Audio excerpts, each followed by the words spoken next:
Hello friends, if you want to watch super hit movie King Kong in English, then you must like this video if you are visiting our channel for the first time.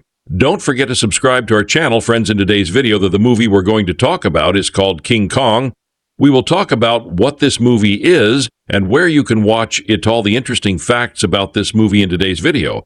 I'm going to tell you, I'm also going to give you all the information on which OTT platform or on which satellite channel you will get to watch this movie. Also, we will talk in detail about the technical department, music department, pre-production, filming, post-production, budget, box office, collection of this film. We will also talk about the story of this film, and I will also give you a small review of the story of this film. Apart from this, we will discuss about the facts this film's storyline, star actors' performance in the film, and which character has played which role. That's why I request you friends to watch this video till the end, so let's start the video. King Kong is a 2005 epic adventure monster film co-written, produced, and directed by Peter Jackson. It is the 9th entry in the King Kong franchise and the second remake of the 1933 film of the same title, the first being the 1976 remake. The film stars Naomi Watts, Jack Black, and Adrien Brody. Set in 1933, it follows the story of an ambitious filmmaker who coerces his cast and hired ship crew to travel to mysterious Skull Island. There they encounter prehistoric creatures and a legendary giant gorilla known as Kong, whom they capture and take to New York City. Development began in early 1995 when Universal Pictures approached Jackson to direct the remake of the original 1933 film. The project stalled in early 1997 as several ape and giant monster-related films were under production at the time, and Jackson planned to direct the Lord of the Rings film series. As the first two films in the Rings trilogy became commercially successful, Universal went back to Jackson in early 2003, expressing interest in restarting development on the project, to which Jackson eventually agreed. Filming for King Kong took place in New Zealand from September 2004 to March 2005. It was the most expensive film ever produced at the time of its release, as its budget climbed from an initial $150 million to a then record-breaking $207 million. King Kong premiered at New York City on December 5, 2005, and was theatrically released in Germany and United States on December 14th. The film received critical acclaim and eventually appeared in several top 10 lists for 2005. It was praised for the special effects, performances, sense of spectacle in comparison to the 1933 original, though some criticisms were raised over its 3-hour runtime. It was a commercial success, grossing over $556.9 million and became the fourth highest grossing film in Universal Pictures history at that time, and the fifth highest grossing film of 2005. It also generated $100 million in DVD sales upon its home video release in March 2006. It won 3 Academy Awards for Best Sound Editing, Best Sound Mixing, and Best Visual Effects. A tie-in video game was released alongside the film, which also became a commercial and critical success. Plot. In 1933, during the Great Depression, struggling New York City vaudeville performer Ann Darrow is hired by financially troubled filmmaker Carl Denham to star in a film with actor Bruce Baxter. Ann is hesitant to join the picture until she learns her favorite playwright, Jack Driscoll, is the screenwriter. Filming takes place on the SS Venture, a small cargo ship belonging to the Dutch East Indies colony, anchored in Surabaya under Captain Engelhorn. Carl claims the Venture will sail to Singapore, but in truth, he intends to film the mysterious Skull Island. Captain Engelhorn reconsiders the voyage, prompted by his crew's speculation of trouble ahead. During the voyage, Anne and Jack fall in love. The Venture receives a radio message informing Engelhorn there is a warrant for Carl's arrest due to his defiance of the studio's orders to cease production and instructing Engelhorn to divert to Rangoon, but the ship becomes lost in fog and runs aground on Skull Island. Carl and others, including his film crew consisting of cameraman Herb, assistant Preston, and boom operator Mike, explore the island and are attacked by natives who kill Mike and a crewman. Engelhorn rescues Carl's group, but as they all prepare to leave, the natives secretly abduct Anne to offer her as a sacrifice to Kong, a 25-foot tall, 7.6-meter ape. Jack notices Anne's disappearance, and the crew returns to the island, but Kong flees with Anne into the jungle. Carl catches a glimpse of Kong and becomes determined to film him. Anne wins Kong over with her juggling and dancing skills and begins to grasp his intelligence and capacity for emotion. Inglehorn organizes a rescue party led by his first mate Hayes and Jack and accompanied by Carl, Herb, Baxter, and Preston. The party gets caught between a herd of Brontosaurus baxteri and a pack of Utahraptor-like Venetosaurus savidicus hunting them, with Herb and several other men killed in the resulting stampede. Baxter and others return to the ship. The remaining party members continue through the jungle when Kong attacks, making them fall into a ravine where Carl loses his camera. Kong rescues Anne from 3 Tyrannosaurus-like Vastatosaurus rex, bringing her to his den in the mountains. The remaining rescue party are attacked by giant insects in the ravine, resulting in the death of Hayes and most of the rescue party, but Preston, Carl, Jack, and Hayes' apprentice Jimmy are rescued by Baxter and Inglehorn. Jack searches for Anne alone, while Carl decides to capture Kong. Jack finds Kong's lair and accidentally awakens him, but escapes with Anne to where the crew is waiting to capture the pursuing Kong. As Anne begs the crew not to harm him, Kong kills several sailors, but is subdued when Carl knocks him out with chloroform. In New York City, around the Christmas season, Carl presents Kong, the Eighth Wonder of the World on Broadway, starring Baxter and an imprisoned Kong. Anne, who refused to take part in the performance, is played by an anonymous chorus girl. Agitated by the chorus girl not being Anne and flashes from cameras, Kong breaks free from the chains, wrecks the theater, and bursts out into the streets of New York in search of Anne, chasing Jack before encountering her again. The U.S. Army attacks, and Kong tries getting Anne and himself to safety by climbing to the top of the Empire State Building. 6 United States Navy biplanes arrive. Kong downs 3 of them, but is mortally wounded from the plane's gunfire and falls from the building after he dies. As Jack reaches the top of the building to comfort and embrace Anne, civilians, policemen, and soldiers gather around the beast's corpse in the street, one bystander commenting the airplanes got him. Carl makes his way through the crowd, takes one last look at Kong, and before walking away says sadly, "It wasn't the airplanes, it was beauty killed the beast."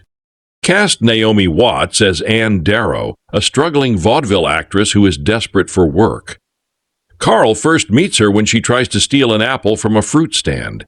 Further into the voyage, she falls in love with Jack and forms a special relationship with Kong. Jack Black as Carl Denham, a film director who obtained the map to Skull Island. Due to his debts, Carl starts to lose his moral compass and obsesses over his film to the point that he disregards safety. Adrien Brody as Jack Driscoll, a screenwriter who falls in love with Anne. He unwittingly becomes part of the voyage when, while delivering a script to Denham, he is deliberately delayed by the latter before he can get off the venture. He is the only member of the crew who agrees with Anne that Kong should be left alone.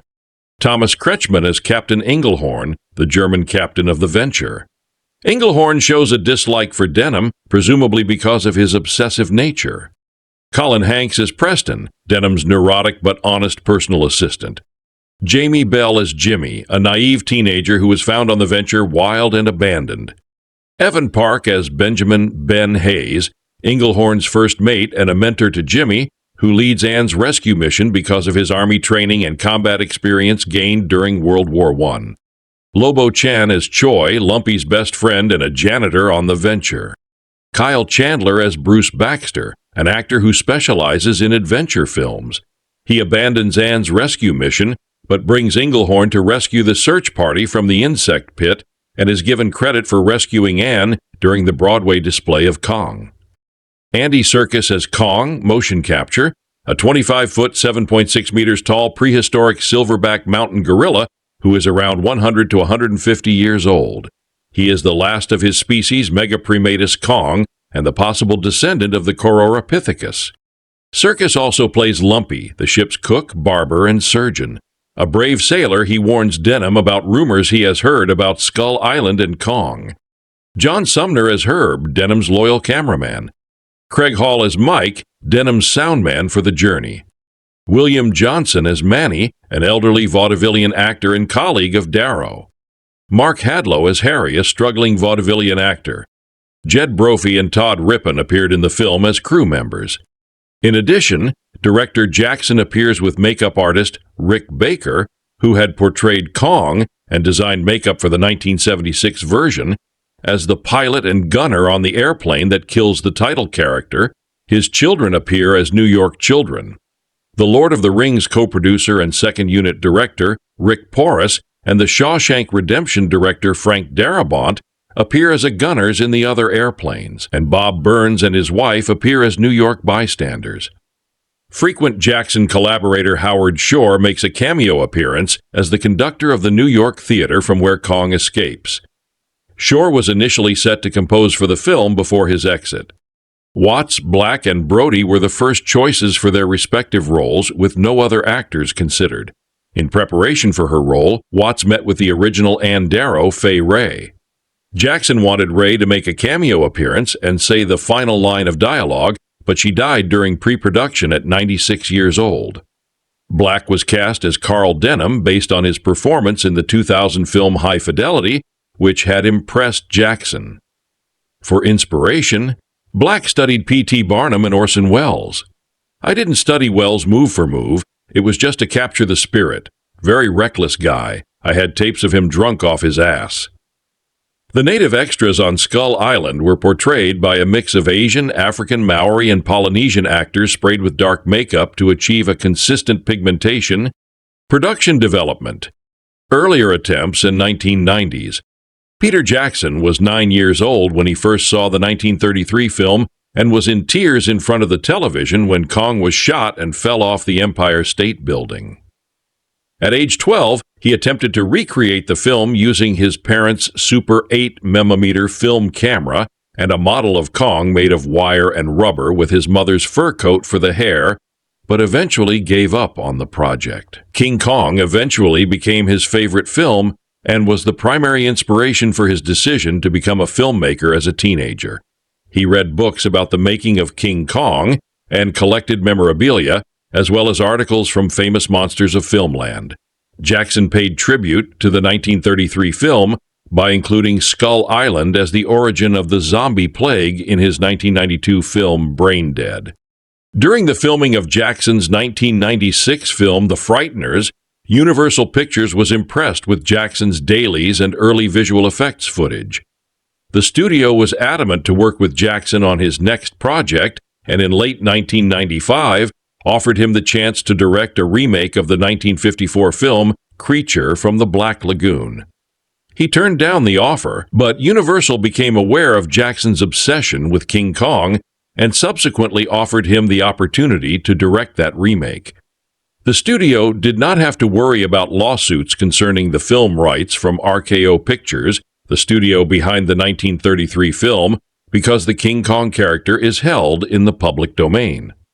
Jackson initially turned down the King Kong offer, but he quickly became disturbed by the fact that someone else would take it over, Jackson continued, and make it into a terrible film that haunted me, and I eventually said yes to Universal. At the same time, Jackson was working with Harvey Weinstein and Miramax Films to purchase the film rights of The Hobbit and The Lord of the Rings, while 20th Century Fox was trying to hire him for the 2001 remake of Planet of the Apes. Jackson turned down Planet of the Apes, and because Weinstein was taking longer than expected to buy the Lord of the Rings rights, Jackson decided to move forward on King Kong. Weinstein was furious, and as a result, Jackson proposed a deal between Universal and Miramax that the two studios would equally finance King Kong with Jackson's production company, WingNut Films. Universal would receive distribution rights in the United States, while Miramax would cover foreign territories. Jackson was also warranted the right of final cut privilege, a percentage of the gross profits, as well as artistic control. Universal allowed all filming and visual effects to be handled entirely in New Zealand.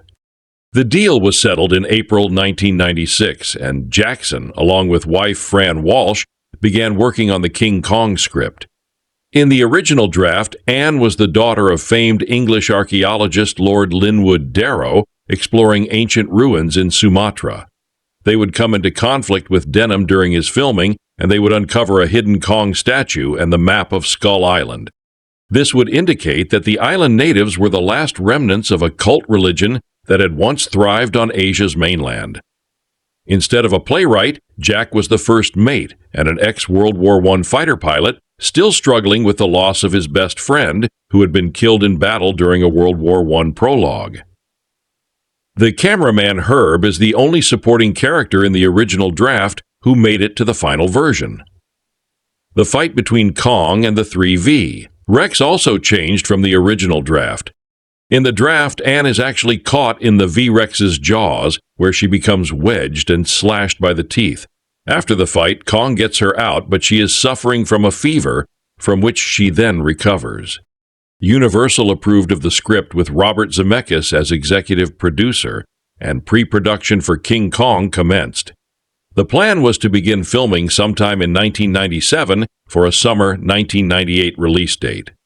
Weta Digital and Weta Workshop, under the supervision of Richard Taylor and Christian Rivers, began work on early visual effects tests, specifically the complex task of building a CGI version of New York City circa 1933. Jackson and Walsh progressed with a second draft script, sets were being designed, and location scouting commenced in Sumatra and New Zealand. In late 1996, Jackson flew to production of the 1997 film Titanic in Mexico to discuss the part of Anne Darrow with Kate Winslet, with whom he previously worked with on his 1994 film Heavenly Creatures. Minnie Driver was also being reportedly considered. Axon's choices for Jack Driscoll and Carl Denham included George Clooney and Robert De Niro.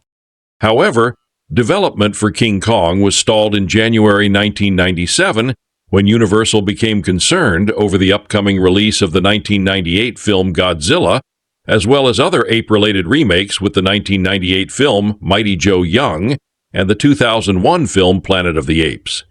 Universal abandoned King Kong in February 1997 after Weta Workshop and Weta Digital had already designed 6 months' worth of pre-production. Jackson then decided to start work on the Lord of the Rings film series. Revival of the project. With the financial and critical success of the 2001 film The Fellowship of the Ring and the 2002 film The Two Towers, Universal approached Jackson in early 2003 during the post-production of The Return of the King concerning his interest in restarting development on King Kong. In March 2003, Universal set a target December 2005 release date, and Jackson and Walsh brought the Lord of the Rings co-writer Philippa Boyens on to help rewrite their 1996 script. Jackson offered New Line Cinema the opportunity to co-finance with Universal, but they declined.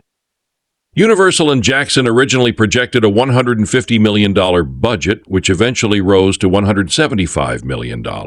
Jackson made a deal with Universal whereby he would be paid a $20 million salary against 20% of the box office gross for directing, producing, and co-writing. He shared that fee with co-writers Walsh, which also covered her producing credit, and Boyens. However, if King Kong were to go over its $175 million budget, the penalties would be covered by Jackson. Immediately after the completion of The Return of the King, Weta Workshop and Weta Digital, supervised by Taylor, Rivers, and Joe Lettery, started pre-production on King Kong. Jackson brought back most of the crew he had on the Lord of the Rings series, including cinematographer Andrew Lesnie, production designer Grant Major, art directors Simon Bright and Dan Henna, conceptual designer Alan Lee, and editor Jamie Selkirk. Jackson, Walsh, and Boyens began to write a new script in late October 2003. Jackson acknowledged that he was highly unsatisfied with the original 1996 script. That was actually just Fran and Peter very hurriedly getting something down on paper, Boyens explained. It was more one of many possible ways the story could go. The writers chose to base the new screenplay on the 1933 film rather than the 1996 script. They also included scenes from James Ashmore Creelman's screenplay that were either abandoned or omitted during production of the original film. In the scene where Kong shakes the surviving sailors pursuing Anne and himself from a log into the ravine, for example, directors Marion Cooper and Ernest B. Schoedsack originally intended to depict giant spiders emerging from the rock to devour their bodies. This was cut from the original release print and remains known to Kong fans only via a rare still that appeared in Famous Monsters of Filmland. Jackson included this scene and elaborated upon it. Jackson, Walsh, and Boyens also cited Delos W. Lovelace's 1932 novelization of King Kong as inspiration, which included the character Lumpy, Andy Serkis. To make the relationship between Ann Darrow and Kong plausible, the writers studied hours of guerrilla footage. Jackson also optioned Early Havoc, a memoir written by vaudeville performer June Havoc, to help Walsh and Boyens flesh out Ann Darrow's characterization. Carl Denham was intentionally modeled after and inspired by Orson Welles.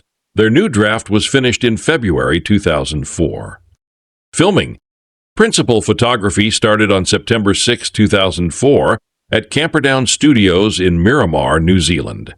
Camperdown housed the native village and the Great Wall, while the streets of New York City were constructed on its backlot and at Gracefield in Lower Hutt, New Zealand. The majority of the SS Venture scenes were shot aboard a full-scale deck constructed in the parking lot at Camperdown Studio and then were backed with a green screen, with the ocean digitally added in post. Scenes set in the Broadway theater from which King Kong makes his escape were filmed in Wellington's Opera House and at the Auckland Civic Theatre. Filming also took place at Stone Street Studios, where a new soundstage was constructed to accommodate one of the sets. Over the course of filming, the budget went from $175 million to $207 million over additional visual effects work needed, and Jackson extending the film's running time by 30 minutes.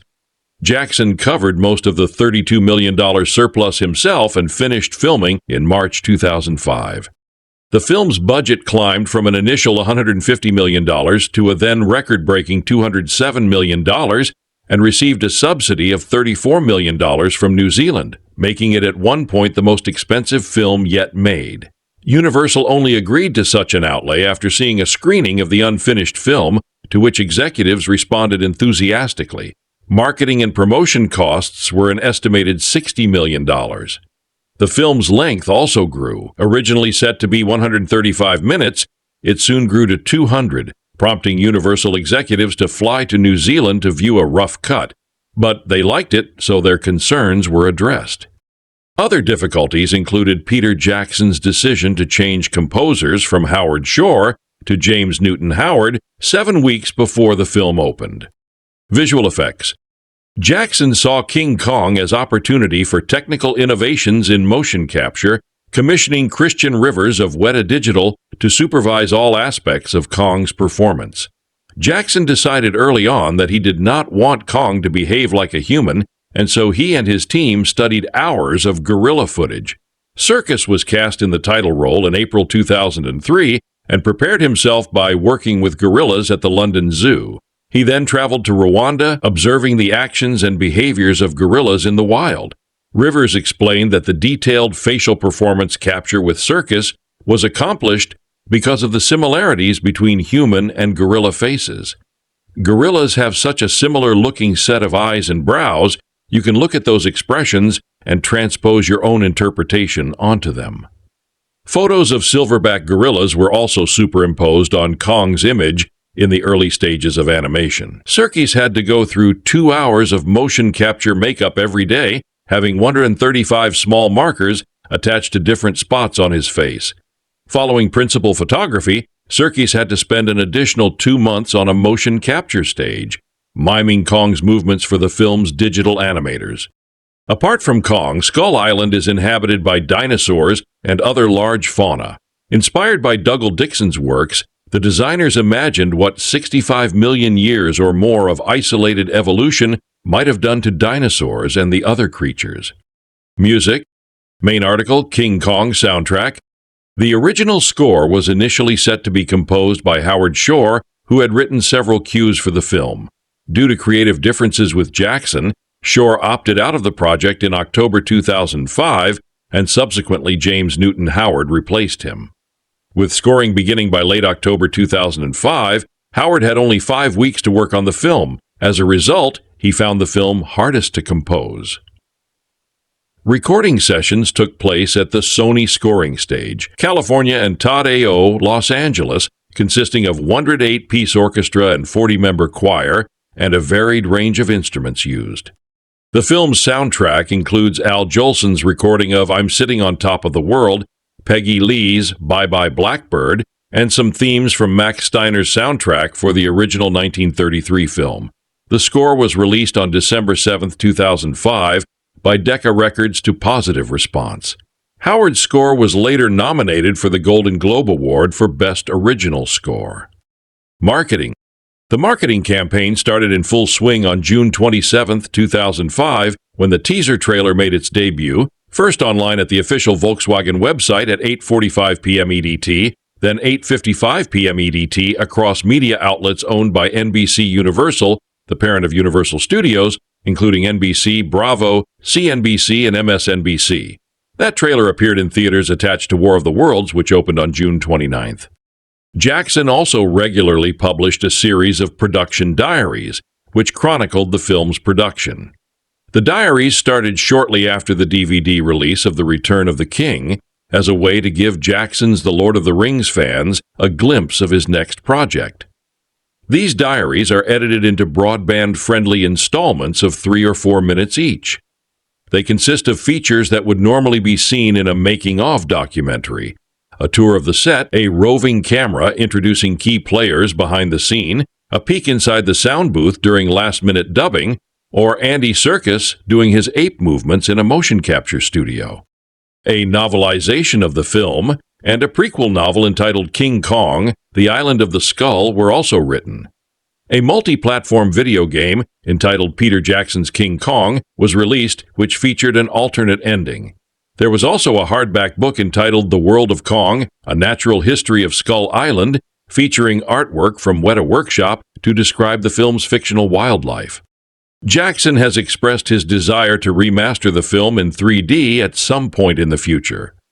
Jackson was also seen shooting with a 3D camera at times during the shoot of King Kong. Reception. Box office. In North America, King Kong grossed $9.8 million during its Wednesday opening and $50.1 million over its first weekend for a 5-day total of $66.2 million from around 7,500 screens at 3,568 theaters. Some analysts considered these initial numbers disappointing, saying that studio executives had been expecting more. The film went on to gross $280.1 million in the North American market and ended up in the top 5 highest-grossing films of the year there. The film grossed an additional $338.8 million at the box office in other regions for a worldwide total of $556.9 million, which not only ranked it in the top 5 highest-grossing films of 2005 worldwide, but also helped the film bring back more than 2.5 times its production budget.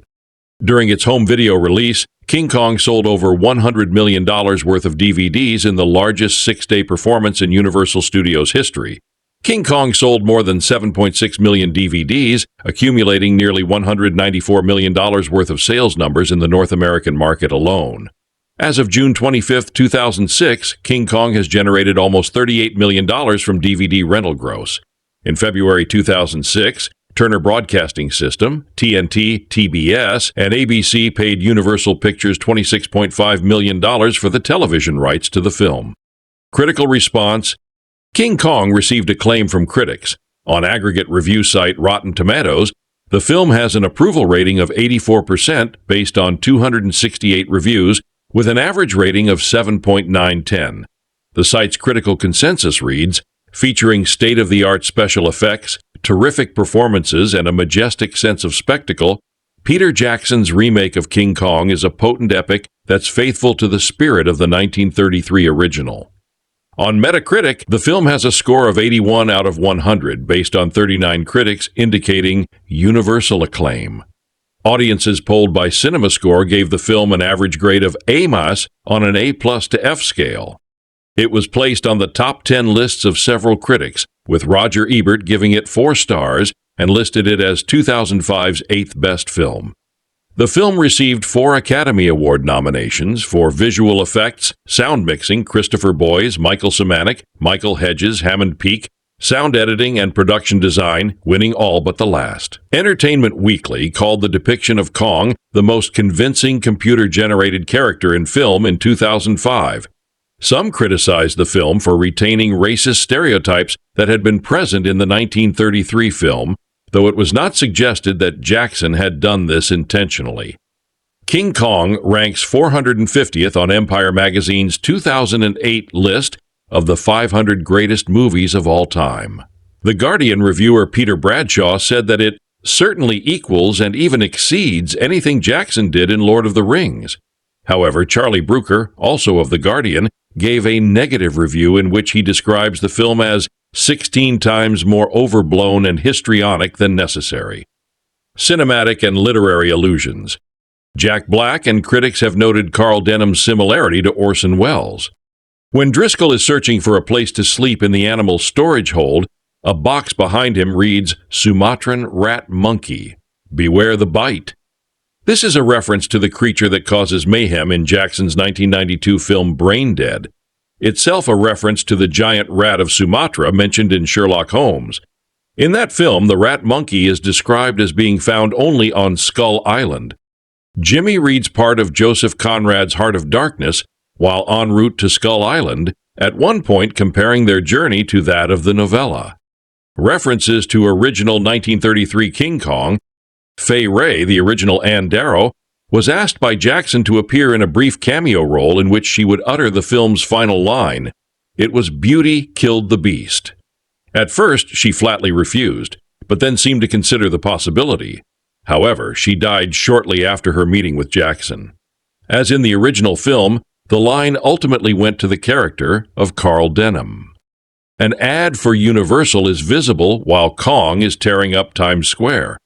In the 1933 film, an ad for Columbia Pictures appeared in the same spot, and the production designers replicated it, but Columbia asked for a large amount of money for its use, so effects artists replaced it.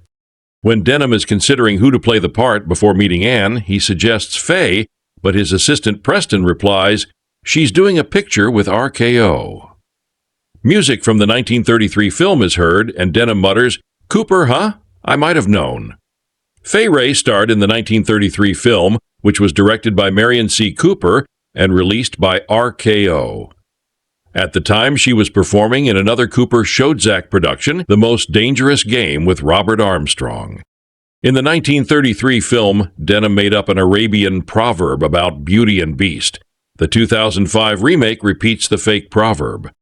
Early in this film, Denham shoots a scene for his film in which Anne, in character, proclaims she's never been on a ship before, and Bruce Baxter improvises lines proclaiming annoyance.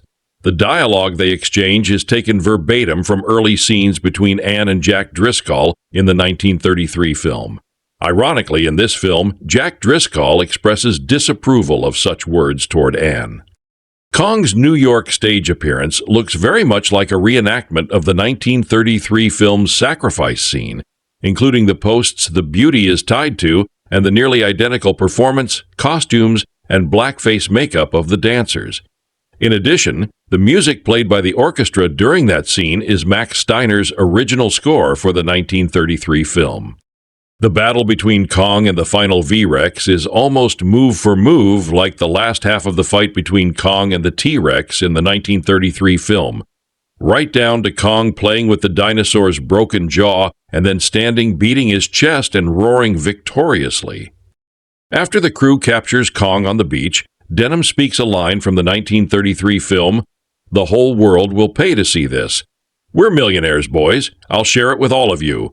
In a few months, his name will be up in lights on Broadway. Kong, the eighth wonder of the world." Home media. King Kong was released on DVD on March 28, 2006, in the United States and Canada by Universal Studios Home Entertainment, citation needed. The three versions that came out are a single-disc full screen, a single-disc widescreen, and a two-disc widescreen special edition.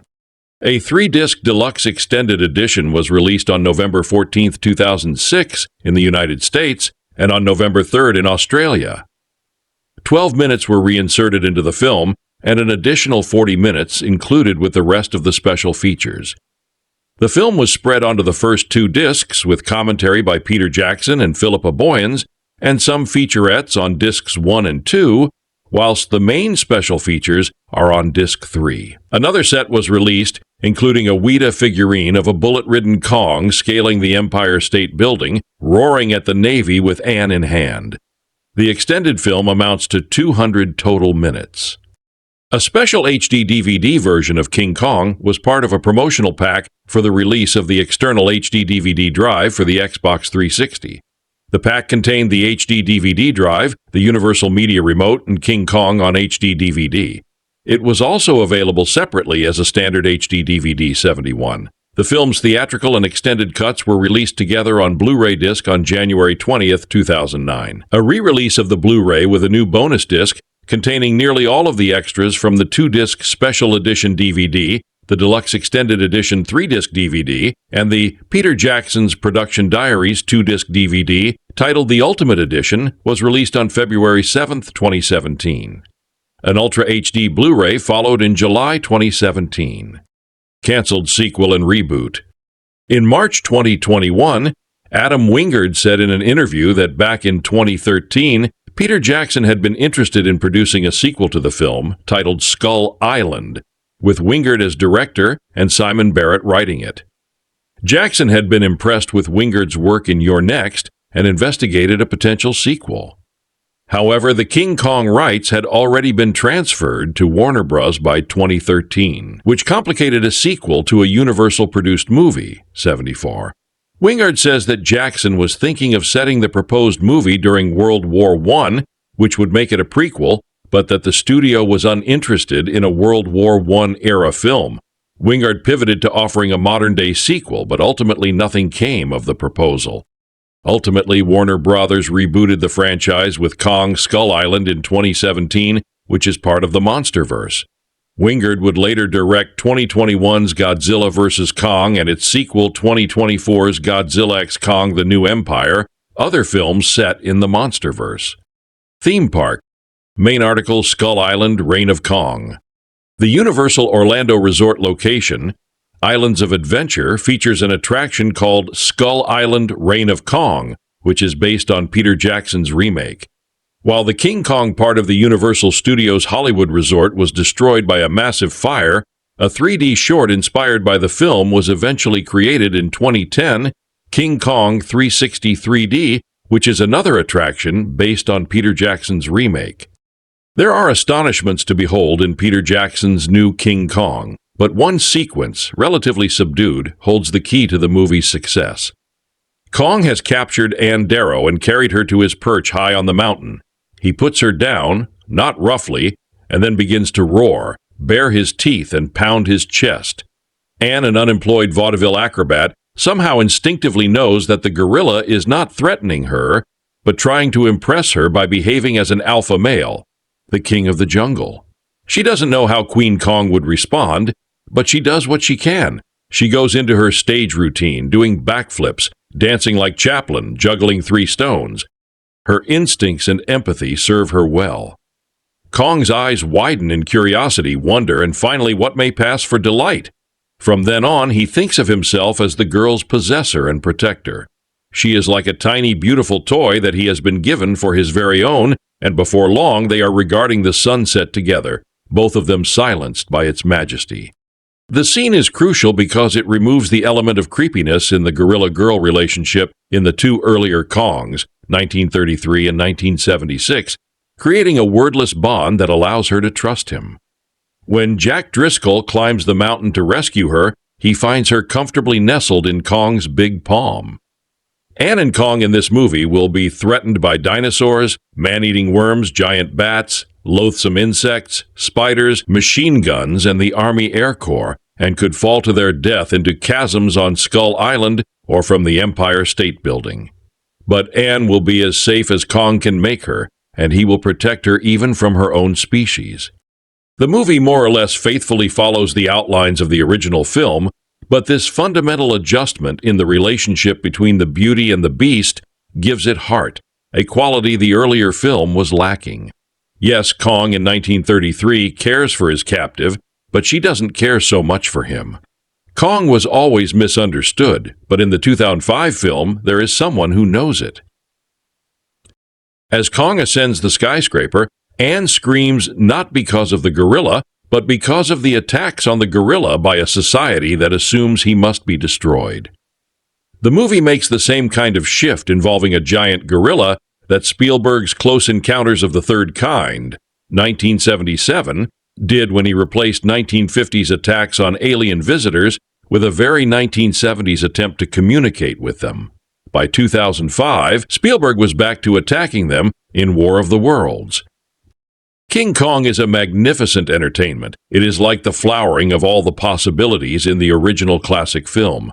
Computers are used not merely to create special effects, but also to create style and beauty, to find a look for the film that fits its story. And the characters are not cardboard heroes or villains seen in stark outline, but quirky individuals with personalities.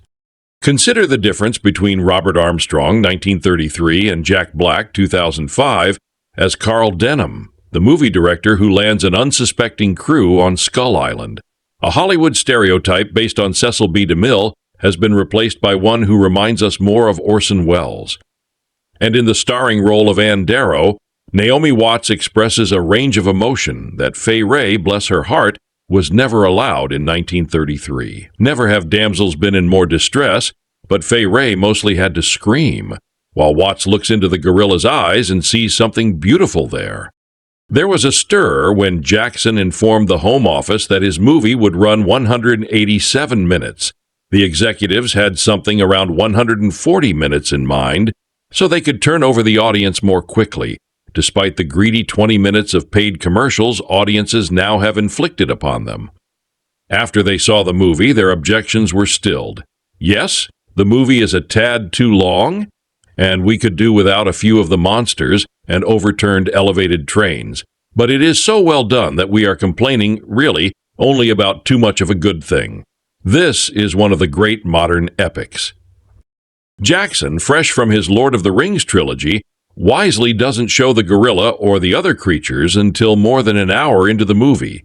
In this, he follows Spielberg, who fought off producers who wanted the shark in Jaws to appear virtually in the opening titles. There is an hour of anticipation, of low, ominous music, of subtle rumblings, of uneasy squints into the fog and mutinous grumblings from the crew before the tramp steamer arrives at Skull Island, or, more accurately, is thrown against its jagged rocks in the first of many scary action sequences. During that time, we see Depression-era breadlines and soup kitchens and meet the unemployed heroes of the film. Anne Darrow, Watts, whose vaudeville theater has closed and who is faced with debasing herself in burlesque. Carl Denham, Black, whose footage for a new movie is so unconvincing that the movie's backers want to sell it off as background footage. Jack Driscoll, Adrien Brody, a playwright whose dreams lie off-Broadway, and who thrusts 15 pages of a first-draft screenplay at Denham and tries to disappear. They all find themselves aboard the tramp steamer of Captain Engelhorn, Thomas Kretschmann, who is persuaded to cast off just as Denham's creditors arrive on the docks in police cars. They set course for the South Seas, where Denham believes an uncharted island may hold the secret of a box-office blockbuster. On board, Anne and Jack grow close, but not too close, because the movie's real love story is between the girl and the gorilla. Once on Skull Island, the second act of the movie is mostly a series of hair-curling special effects, as overgrown prehistoric creatures endlessly pursue the humans, occasionally killing or eating a supporting character. The bridges and logs over chasms, so important in 1933, are even better used here, especially when an assortment of humans and creatures fall in stages from a great height, resuming their deadly struggle whenever they can grab a convenient vine, rock, or tree. Two storylines are intercut, Anne and the ape, and everybody else and the other creatures. The third act returns to Manhattan, which looks uncannily evocative and atmospheric. It isn't precisely realistic, but more of a dreamed city in which key elements swim in and out of view. There's a poetic scene where Kong and the girl find a frozen pond in Central Park, and the gorilla is lost in delight as it slides on the ice. It's in scenes like this that Andy Serkis is most useful as the actor who doesn't so much play Kong as embody him for the FX team. He adds the body language. Some of the Manhattan effects are not completely convincing, and earlier on Skull Island, it's strange how the fleeing humans seem to run beneath the pounding feet of the T-Rexes without quite occupying the same space. But special effects do not need to be convincing if they are effective, and Jackson trades a little realism for a lot of impact and momentum. The final ascent of the Empire State Building is magnificent, and for once, the gorilla seems the same size in every shot. Although Naomi Watts makes a splendid heroine, there have been complaints that Jack Black and Adrien Brody are not precisely hero material. Nor should they be, in my opinion. They are a director and a writer. They do not require big muscles and square jaws. What they require are strong personalities that can be transformed under stress. Denham, the director, clings desperately to his camera no matter what happens to him. And Driscoll, the writer, beats a strategic retreat before essentially rewriting his personal role in his own mind. Bruce Baxter, Kyle Chandler, is an actor who plays the movie's hero and now has to decide if he can play his role for real. And Preston, Colin Hanks, is a production assistant who, as is often the case, would be a hero if anybody would give him a chance. The result is a surprisingly involving and rather beautiful movie, one that will appeal strongly to the primary action audience and also cross over to people who have no plans to see King Kong, but will change their minds the more they hear. I think the film even has a message, and it isn't that beauty killed the beast. It's that we feel threatened by beauty, especially when it overwhelms us, and we pay a terrible price when we try to deny its essential nature and turn it into a product or a target. This is one of the year's best films.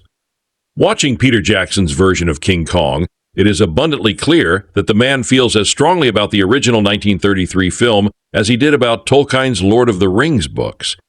One can really feel how earnestly he guided this film, paying homage to the original while expanding on it more than just a little bit. Unfortunately, the expansion is one of the problems with the movie, but I'll get to that in a bit. I don't suppose I really need to go into the story itself, but there are a few changes from and additions to this version when compared to the 1933 film.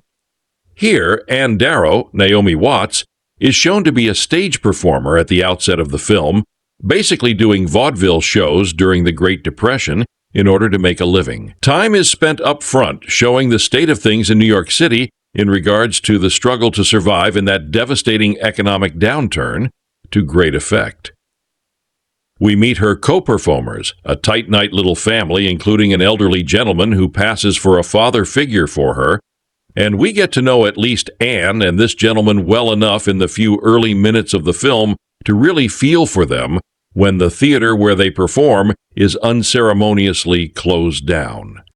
Cut to Carl Denham, played by an unusually subdued Jack Black, in a meeting with money men, trying to pitch his movie in progress and get more money to go shoot on location at the mysterious island indicated on a map which has just come into his possession.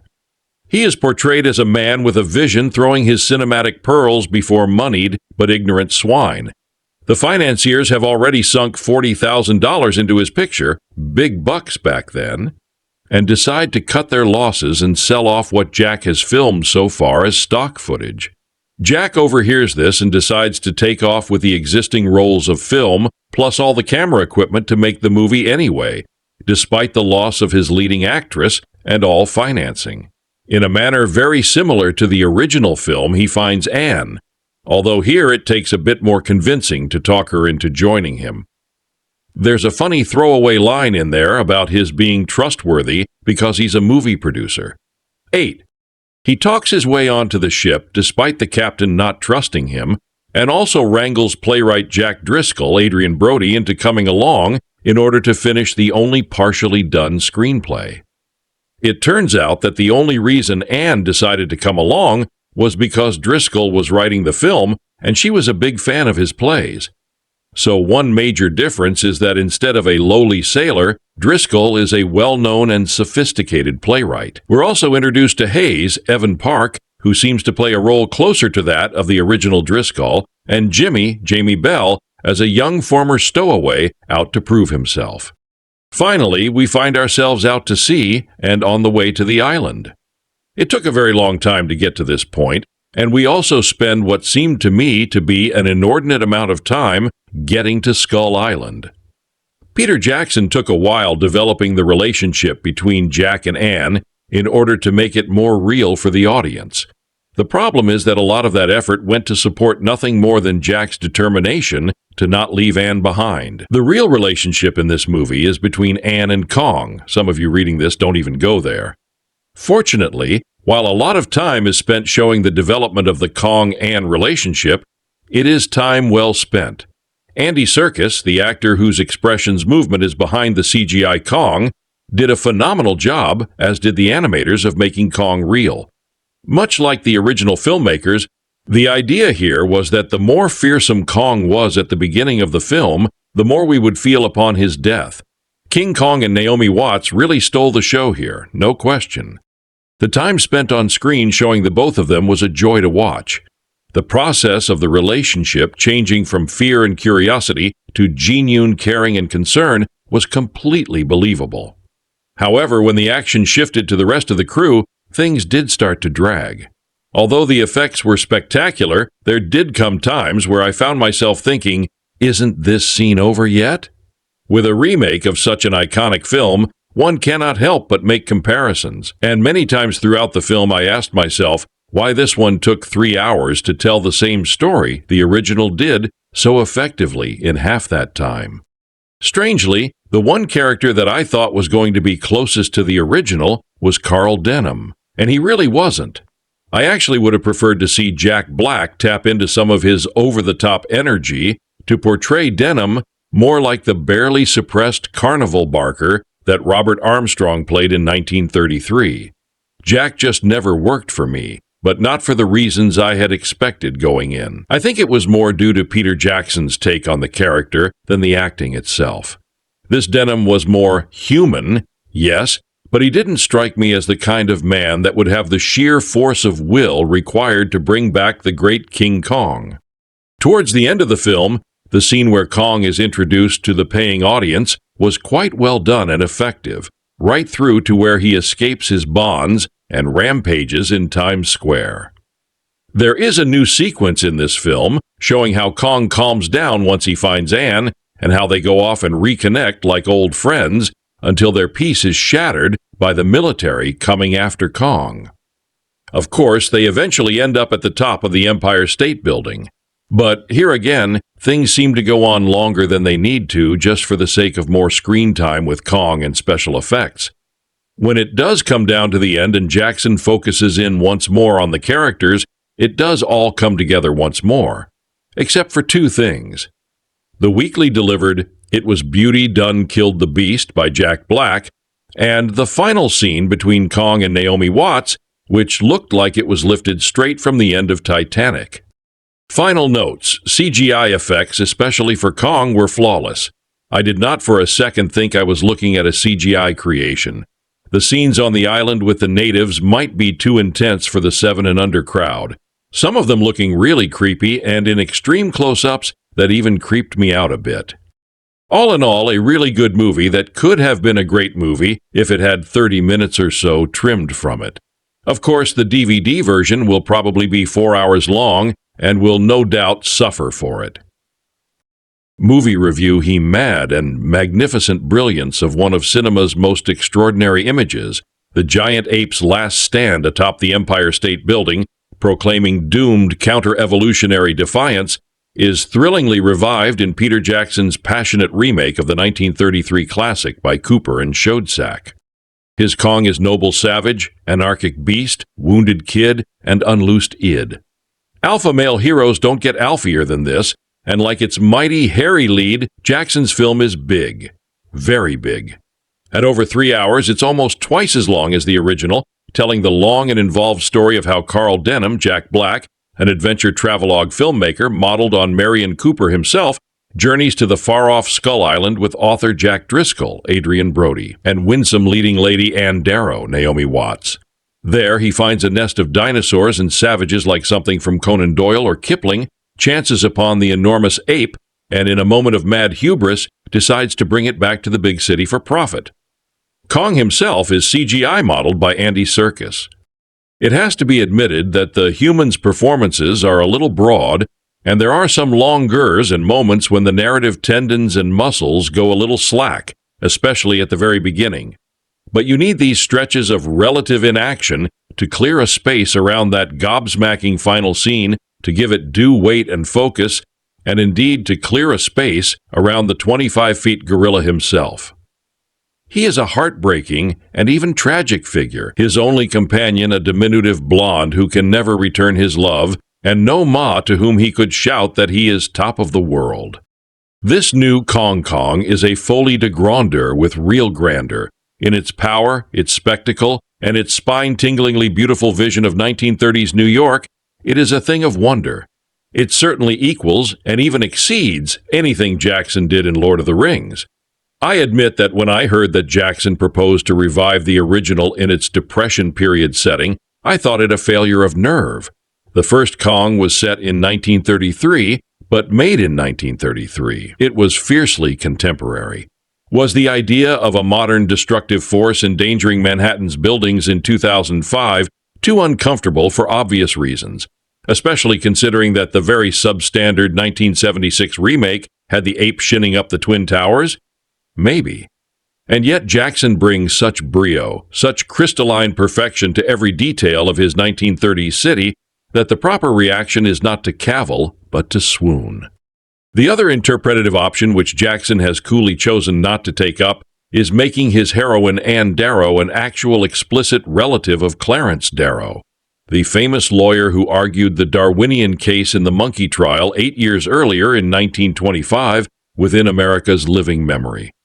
The coincidence is often noted, and the story of King Kong has a vividly satirical yet ambiguous relationship to this still current debate.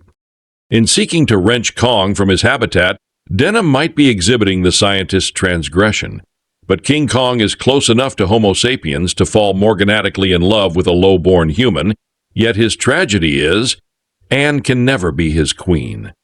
When Denham thinks he can capture and humiliate his uber-ape, and assert the primacy of humanity over this mighty ancestor, he may also exhibiting the creationist's vanity. Everything the 1933 movie has, Jackson has, to the power of 100.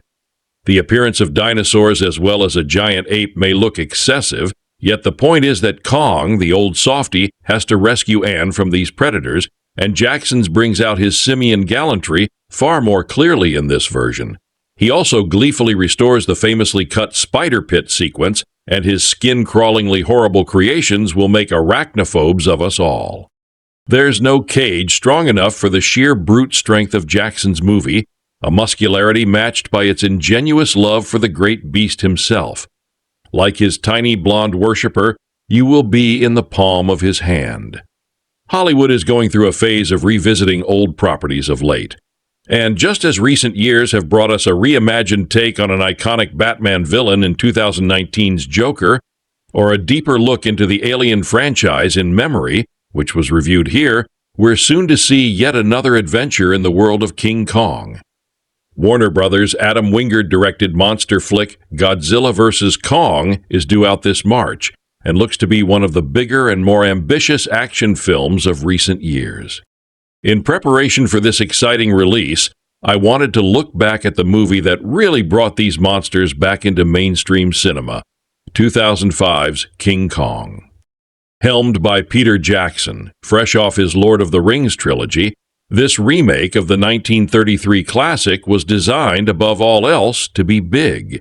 Jackson secured a $207 million budget for the project, which was a record at the time, and which Screen Rant included in a list of the 10 most expensive CGI-infused films just last year, kind of remarkable when you consider how much more expensive big-budget movies have gotten since 2005. For Jackson, that budget was a means with which to bring gargantuan prehistoric beasts to life and turn a wayward film crew's semi-accidental voyage onto Skull Island into a one-of-a-kind visual roller coaster. In terms of plot and activity, it's a fairly traditional Kong story that we've all gotten used to. Devious but ambitious filmmaker Carl Jack Black tricks a crew into an off-the-map voyage, Skull Island imperils them all as lead actress Naomi Watts is taken captive by Kong. Carl captures Kong and hauls him to New York, where he continues to be misunderstood by all but Anne, with whom he has developed a special bond. Really, it's a tragedy disguised as an action-adventure epic. Now, 16 years after its release, the 2005 King Kong does have something of a legacy beyond simply being another Kong film. It's remembered by many for having what at the time were truly sensational special effects. The budget was not wasted, and even if giant insects and dinosaur versus gorilla clashes aren't for everybody, there was no denying that Jackson and his crew made it all feel almost unsettlingly realistic. We've seen better since, but King Kong established itself as a somewhat groundbreaking visual achievement in 2005. A legacy was also established beyond the world of cinema and in gaming specifically. A 2005 console game based on the film was actually quite well reviewed and earned a handful of different Game of the Year nominations, as well as recognition for its voice cast, which included Black and others from the film cast. Arguably even more impactful, though, is a digital slot machine game that uses this particular King Kong game as its thematic backdrop. Even today, Galaspins recognizes this Playtech-developed slot reel as one of the best movie-based games in the category, and to be clear, there are quite a lot of those. Gamers still enjoy the Kong-driven atmosphere and bonuses that set this game apart from its many counterparts. Past the film's own reputation and legacy in other branches of entertainment, it should also be recognized as a building block in the continued growth of the Kong franchise, so to speak.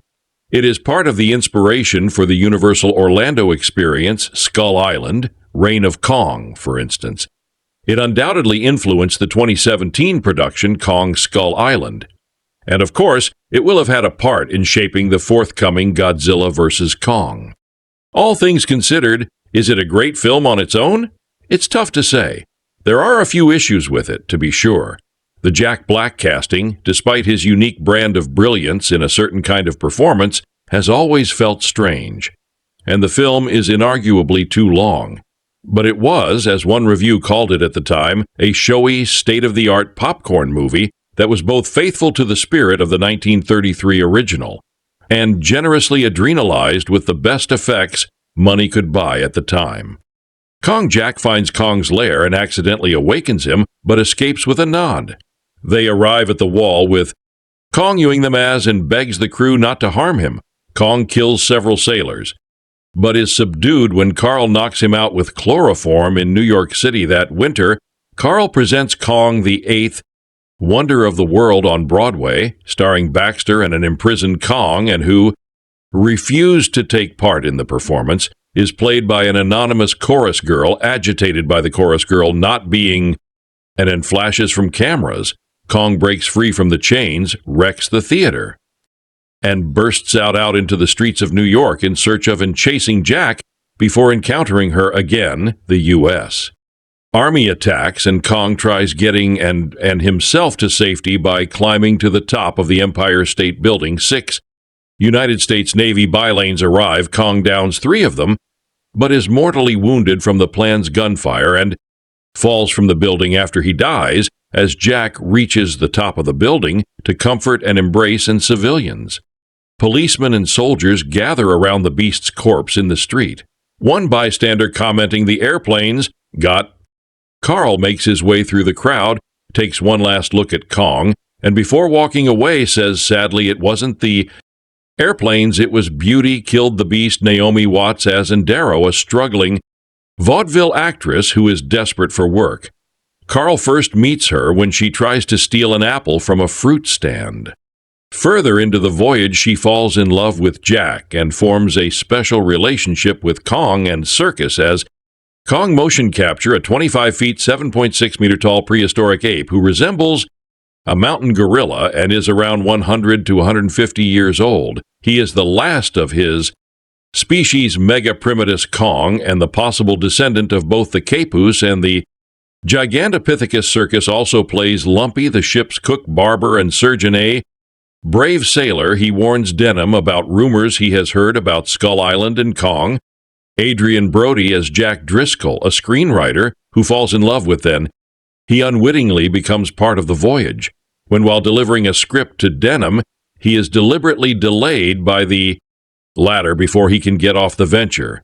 He is the only member of the crew who agrees with, and that Kong should be left. Alone Jack Black is Carl Denham, a film director who obtained the map to Skull Island due to his debts. Carl starts to lose his moral compass and obsesses over his film to the point that he disregards safety. Thomas Ketchman as Captain Engelhorn, the German captain of the venture. Engelhorn shows a dislike for Denham, presumably because of his obsessive nature. Colin Hanks is Preston. Denham's neurotic but honest personal assistant, Jamie Bell, is Jimmy, a naive teenager who was found on the venture wild and abandoned Evan Park, has Benjamin Ben Hayes, Engelhorn, first mate. And a mentor to Jimmy, who leads N's rescue mission because of his Army training and combat EXP experience. Gained during World War I, Logo Chan is Choi Lumpy's best friend and a janitor.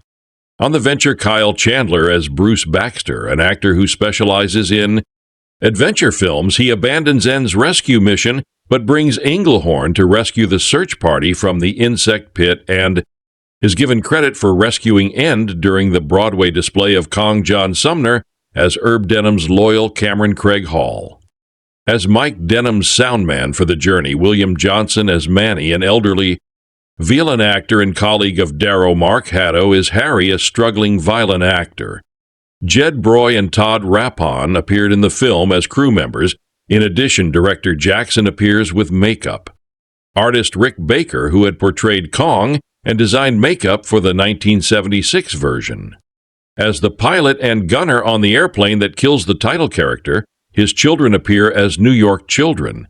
The Lord of the Rings co-producer Rick Porras and the Shawshank Redemption director Frank Darabont appear as a gunners in the other airplanes, and Bob Burns and his wife appear as New York bystanders, frequent Jackson collaborator Howard. Shaw makes a cameo appearance as the conductor of the New York Theater, from where Kong escapes. Shaw was initially set to compose for the film. Before his exit, Watts, Black, and Brody were the first choices for their respective roles, with no other actors considered in preparation for her role. Watts met with the original, and Darrow Fay Ray Jackson wanted Rye to make a cameo appearance and say the final line of dialogue, but she died during pre-production at 96 years old. Black was cast as Carl Denham based on his performance in the 2000 film High Fidelity, which had impressed Jackson for inspiration. Black studied Pink T. Barnum. And Orson Welles, I didn't study Welles move for move. It was just to capture the spirit, very reckless guy. I had tapes of him drunk off his ass. The native extras on Skull Island were portrayed by a mix of Asian, African, Maui, and Polynesian actors sprayed with dark makeup to achieve a consistent pigmentation production. Peter Jackson was 9 years old when he first saw the 1933 film and was in tears in front of the television when Kong was shot and fell off the Empire State Building at age 12. He attempted to recreate the film using his parents' Super 8mm film camera and a model of Kong made of wire and rubber with his mother's fur coat for the hair, but eventually gave up on the project. King. Kong eventually became his favorite film and was the primary inspiration for his decision to become a filmmaker. As a teenager, he read books about the making of King Kong and collected memorabilia as well as articles from famous monsters. Of Filmland, Jackson paid tribute to the 1933 film by including Skull Island as the origin of the zombie plague in his 1992 film Brain It during the filming of Jackson's 1996 film The Frighteners. Universal Pictures was impressed with Jackson's dailies and early visual effects footage. The studio was adamant to work with Jackson on his next project, and in late 1995 offered him the chance to direct a remake of the 1954 film Creature from the Black Lagoon. He turned down the offer, but Universal became aware of Jackson's obsession with King Kong and subsequently offered him the opportunity to direct that remake. The studio did not have to worry about lawsuits concerning the film rights from RCKO Pictures, the studio behind the 1933 film, because the King Kong character is held in the public domain. Jackson initially turned down the King Kong offer, but he quickly became disturbed by the fact that someone else would take it over. Jackson continued and make it into a terrible film that haunted me, and I eventually said yes to Universal. At the same time, Jackson was working with Harvey Weinstein and Miramax Films to purchase the film rights of The Hobbit and The Lord of the Rings, while 20th Century Fox was trying to hire him for the 2001 remake of Planet of the Apes. Jackson turned down Planet of the Apes, and because Weinstein was taking longer than expected to buy the Lord of the Rings rights, Jackson decided to move forward on King Kong. Weinstein was furious, and as a result, Jackson proposed a deal between Universal and Miramax that the two studios would equally finance King Kong.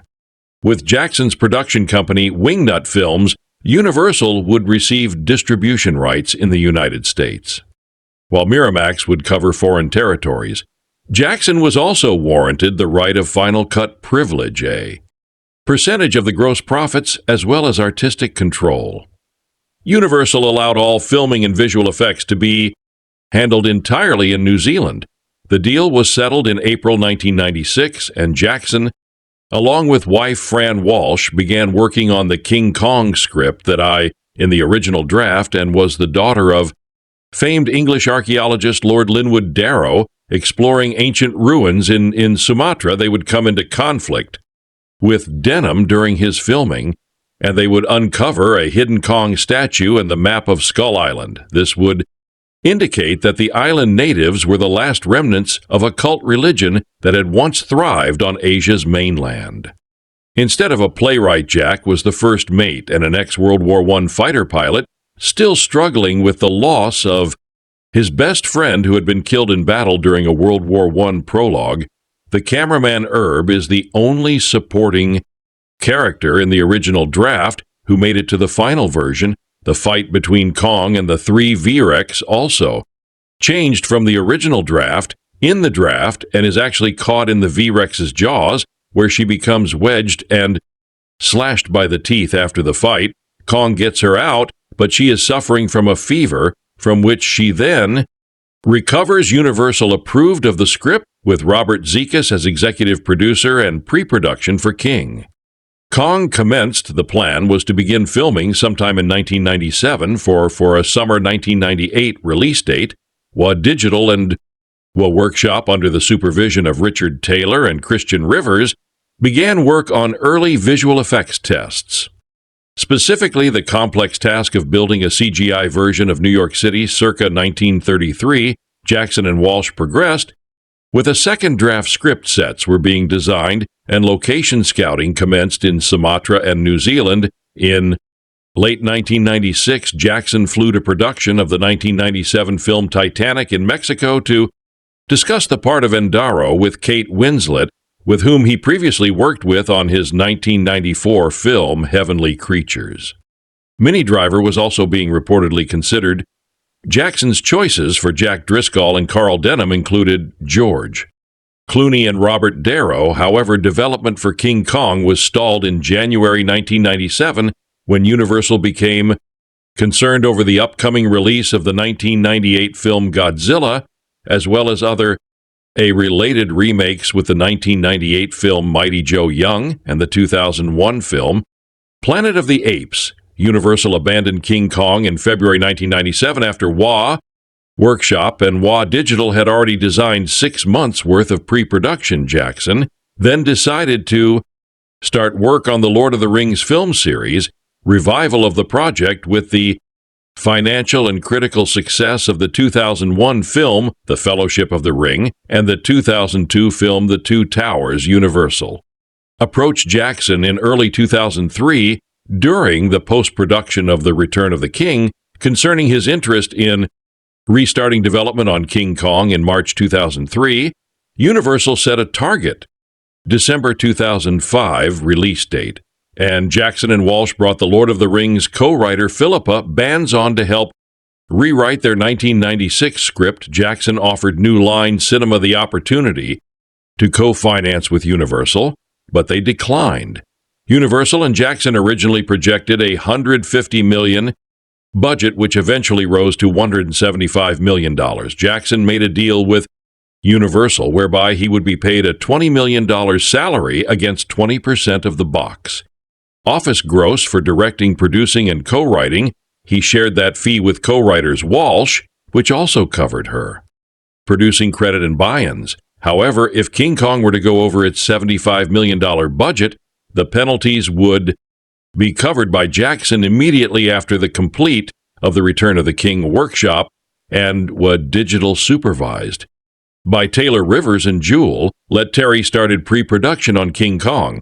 Jackson brought back most of the crew he had on the Lord of the Rings series, including cinematographer Andrew Lesney, production designer Grant Major Art, directors Simon Bear and Dan Henna, conceptual designer Alan Lee, and editor Jamie Selker Jackson Walsh, and Bones began to write a new script in late October 2003. Jackson acknowledged that he was highly unsatisfied with the original 1996 script that was actually just Fran and Peter very hurriedly getting something down on paper. Bones explained it was more one of many possible ways the story could go. The writers chose to base the new screenplay on the 1933 film rather than the 1996 script. They also included scenes from James Ashmore Krellman's screenplay that were either abandoned or omitted during production of the original film. In the scene where Kong shakes the surviving sailors pursuing and himself from a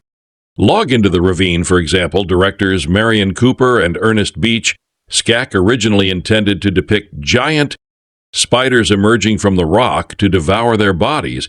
This was cut from the original release print and remains known to Kong fans only via a rare still that appeared in Famous Monsters of Filmland. Jackson included the scene and elaborated upon it. Jackson, Walsh, and Bones also cited Del's W. Love L.A.'s 1932 novelization of King Kong as inspiration, which included the character Lumpy Andy Serkis to make the relationship between Andaro and Kong plausible. The writers studied hours of guerrilla footage. Jackson also optioned Early Havoc, a memoir written by vaudeville performer June Havoc, to help Walsh and Boo's flesh out. And Darrow's characterization, Carl Denham, was intentionally modeled after and inspired by Orson Welles. Their new draft was finished in February 2004. Filming principal photography started on September 6, 2004 at Camperdown Studios in Miramar, New Zealand. Camperdown housed the native village and the Great Wall, while the streets of New York City were constructed on its backlit. And at Gracefield in Lower Hutt, New Zealand, the majority of the SS Venture scenes were shot aboard a full-scale deck constructed in the parking lot at Camperdown Studio, and then we backed with a green screen with the ocean. Digitally added in post scenes set in the Broadway theater from which King Kong makes his escape were filmed in Wellington's Opera House and at the Auckland Civic Theater. Filming also took place at Stone Street Studios, where a new soundstage was constructed to accommodate one of the sets over the course of filming. The budget went from $175 million to $27 million over additional visual effects work needed, and Jackson extending the film's running time by 30 minutes. Jackson covered most of the $32 million surplus himself and finished filming in March 2005. The film's budget climbed from an initial $150 million US to a then record-breaking $27 million and received a subsidy of $34 million from New Zealand, making it at one point the most expensive film yet made. Universal only agreed to such an outlay after seeing a screening of the unfinished film, to which executives responded enthusiastically. Marketing and promotion costs were an estimated $60 million. The film's length also grew.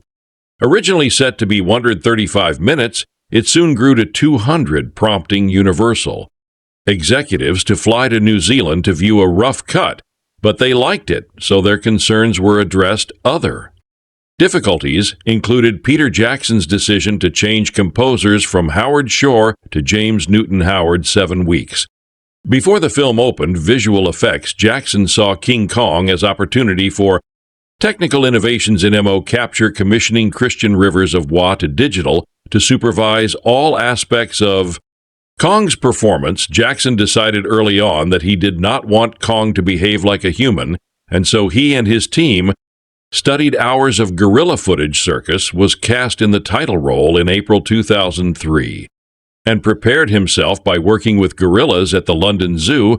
He then traveled to Rwanda, observing the actions and behaviors of gorillas in the wild rivers, explained that the detailed facial performance rapture with Serkis was accomplished because of the similarities between human and gorilla faces. Gorillas have such a similar looking set of eyes and brows, you can look at those expressions and transpose your own interpretation onto them. Photos of silverback gorillas were also superimposed on Kong's image in the early stages of Relac. Animation Serkis had to go through 2 hours of motion capture makeup every day, having 135 small markers attached to different spots on his face. Following Princip photography, Serkis had to spend an additional 2 months on a motion capture stage, miming Kong's movements for the film's digital animators. Apart from Kong, Skull Island is inhabited by dinosaurs and other large fauna. Inspired by Doug Dixon's works, the designers imagined what 65 million years or more of isolated evolution might have done to dinosaurs and the other creatures' music. The original score was initially set to be composed by Howard Shore, who had written several cues for the film. Due to creative differences with Jackson, Shore opted out of the project in October 2005, and subsequently James Newton Howard replaced him with scoring. Beginning by late October 2005, Howard had only 5 weeks to work on the film. As a result, he found the film hardest to compose. Recording sessions took place at the GET Sony Scoring Stage, California, and 2 Los Angeles, consisting of 108-piece orchestra and 40-member choir and a varied range of instruments used. The film soundtrack includes Al Jolson's recording of I'm Sitting on Top of the World, Peggy Lee by Blackbird, and some themes from Max Steiner's soundtrack for the original 1933 film.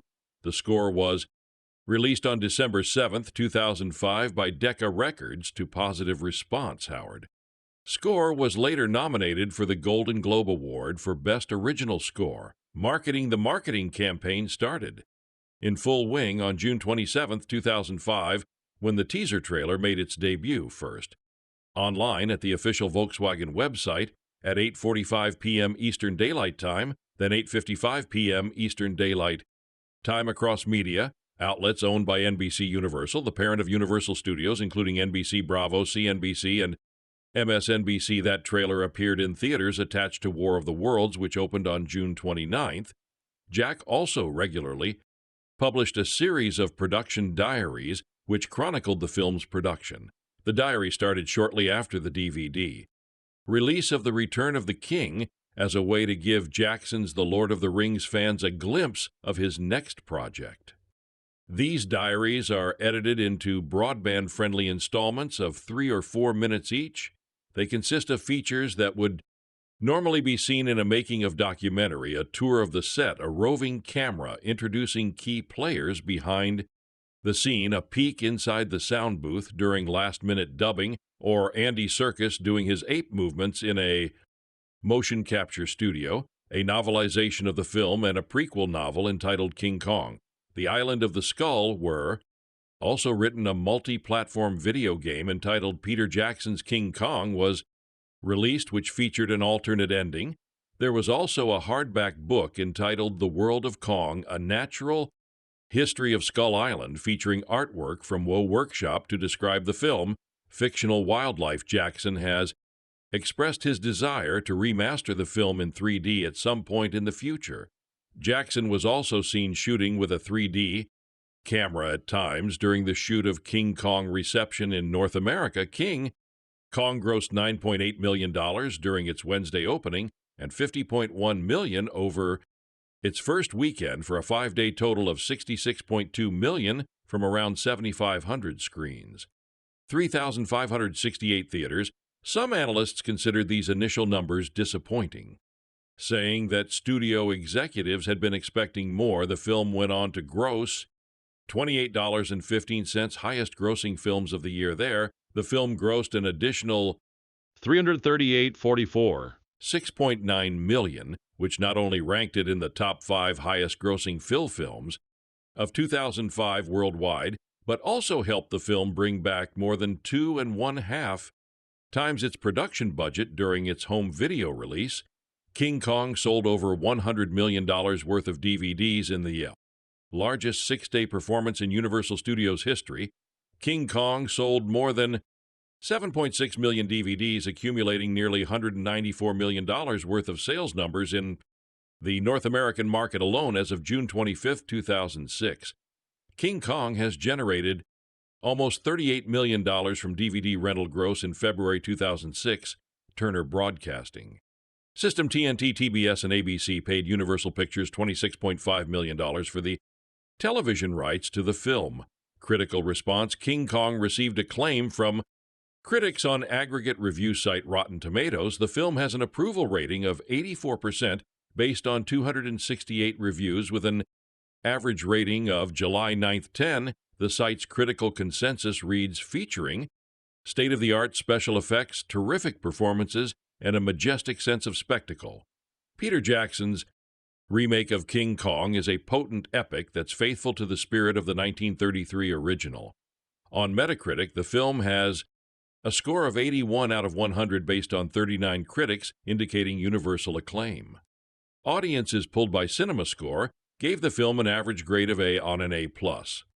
To F scale, it was placed on its top 10 lists of several critics, with Roger Ebert giving it 4 stars and listed it as 2005's eighth best film. The film received 4 Academy Award nominations for visual effects sound mixing, Christopher Boy, Michael Simonic, Michael Hedges, Hammond Peak sound editing and production design, winning all but the last Entertainment Weekly called the depiction of Kong the most convincing computer-generated character in film in nothing. 2005, some criticized the film for retaining racist stereotypes that had been present in the 1933 film, though it was not suggested that Jackson had done this intentionally. King Kong ranks 450th on Empire Magazine's 2008 list of the 500 greatest movies of all time. The Guardian reviewer Peter Bradshaw said that it certainly equals and even exceeds anything Jackson did in Lord of the Rings. However, Charlie Brooker, also of The Guardian, gave a negative review, in which he describes the film as 16 times more overblown and histrionic than necessary. King Kong Movie Review manages to pay homage to Hollywood's past while at the same time engaging audiences of the present. Last night I had some time to kill, read the entire night to kill. So, I decided to watch Peter Jackson's King Kong. King Kong is the classic tale that has been told for a very long time, but Peter Jackson took it and updated it in appearance, not in story. King Kong. Producer Carl Denham Jack Black, who has misled the studio for one last time, fearing that the studio will cut funding for his film and even have him arrested.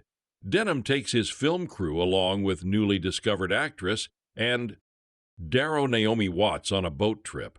While most of the cast and crew think that they are headed for Asia, their real destination is much more sinister, both in name and because of what awaits them when the crew arrive on Skull Island. They are greeted with some not-so-friendly locals who promptly offer and Darrow as a sacrifice to a 30-feet-tall gorilla whom the locals call Kong. The rest of the movie follows Kong's adventures with, and while also chronicling the rescue efforts spearheaded by writer Jack Driscoll, Adrien Brody. Now, just as a heads up, I did watch the extended cut of King Kong because I hate myself and I want to make the movie even longer. That being said, if any of my criticisms don't make sense, first ask yourself if I'm just an idiot, which is probably the case, but also remember that the extended cut is a little different from the theatrical cut of the movie. Right off the bat, I have to say that King Kong is long, as there I said it clocking in at just shy of 3 hours and 30 minutes. King Kong is the kind of movie that you have to plan on watching, because if you just throw it on, your whole day is shot. Could King Kong have been shorter? Absolutely. Did I hate that it was almost 4 hours long, not as much as I thought I would. King Kong isn't just a movie, it is also a love letter written by Peter Jackson to the golden years, if you ignore the thousands of people starving to death of Hollywood. You can tell that Jackson not only loves the original story of King Kong, but he also loves the period of the film itself.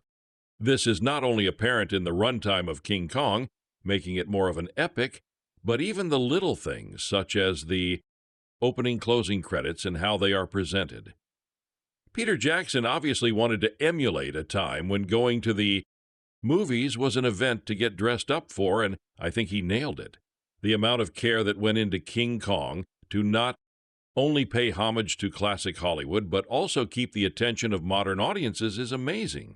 So even though the movie is long, as it doesn't feel that way past all of my praises, do I think King Kong is perfect. By no means. I respect what Peter Jackson was trying to do with this film, but that doesn't mean that everything he tried worked. First of all, the CGI in King Kong isn't the greatest. It's not bad by any means, and I will get into that, but the problem is that it doesn't hold up when placed next to real actors and sets. There were so many moments in King Kong where I had to stop and wonder if audiences ever watched this film and thought these effects are great.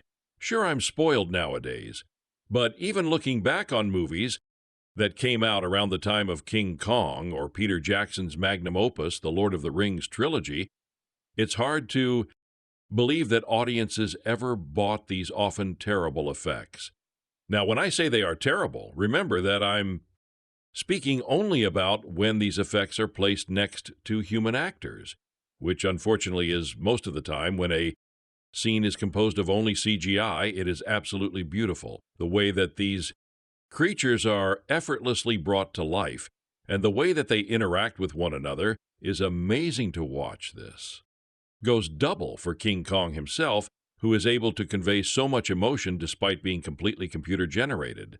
This obviously is a testament to what Peter Jackson and Wea Workshops is capable of, but it's truly a shame that these wonderful effects were pitted against real actors, which is obviously a fight that they would never win, and it wasn't even just the creatures that cracked under the pressure of a watchful eye.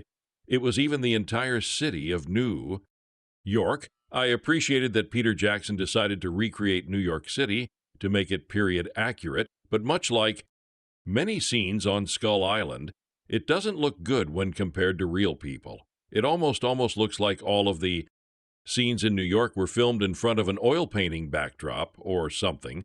There is this constant disconnect between the real and the fake. And all of this, I like to think, could have been solved by just shooting these scenes differently. But alas, I'm no Peter Jackson going past the effects and the intentions of King Kong. We get into the real meat of the movie. Well, it's not really meat because, as I will explain, King Kong's story is pretty bare bones. King Kong can be separated very cleanly into three parts. Part 1, the introduction. It is during this first hour of the movie that we meet all of the characters and have them set out on their journey. Part 2, Skull Island. This portion of the movie offers almost no story, instead opting for 90 minutes of action scenes and questionable CGI part. 3 is New York, which offers a little morsel of story, but then quickly changes to just another action scene.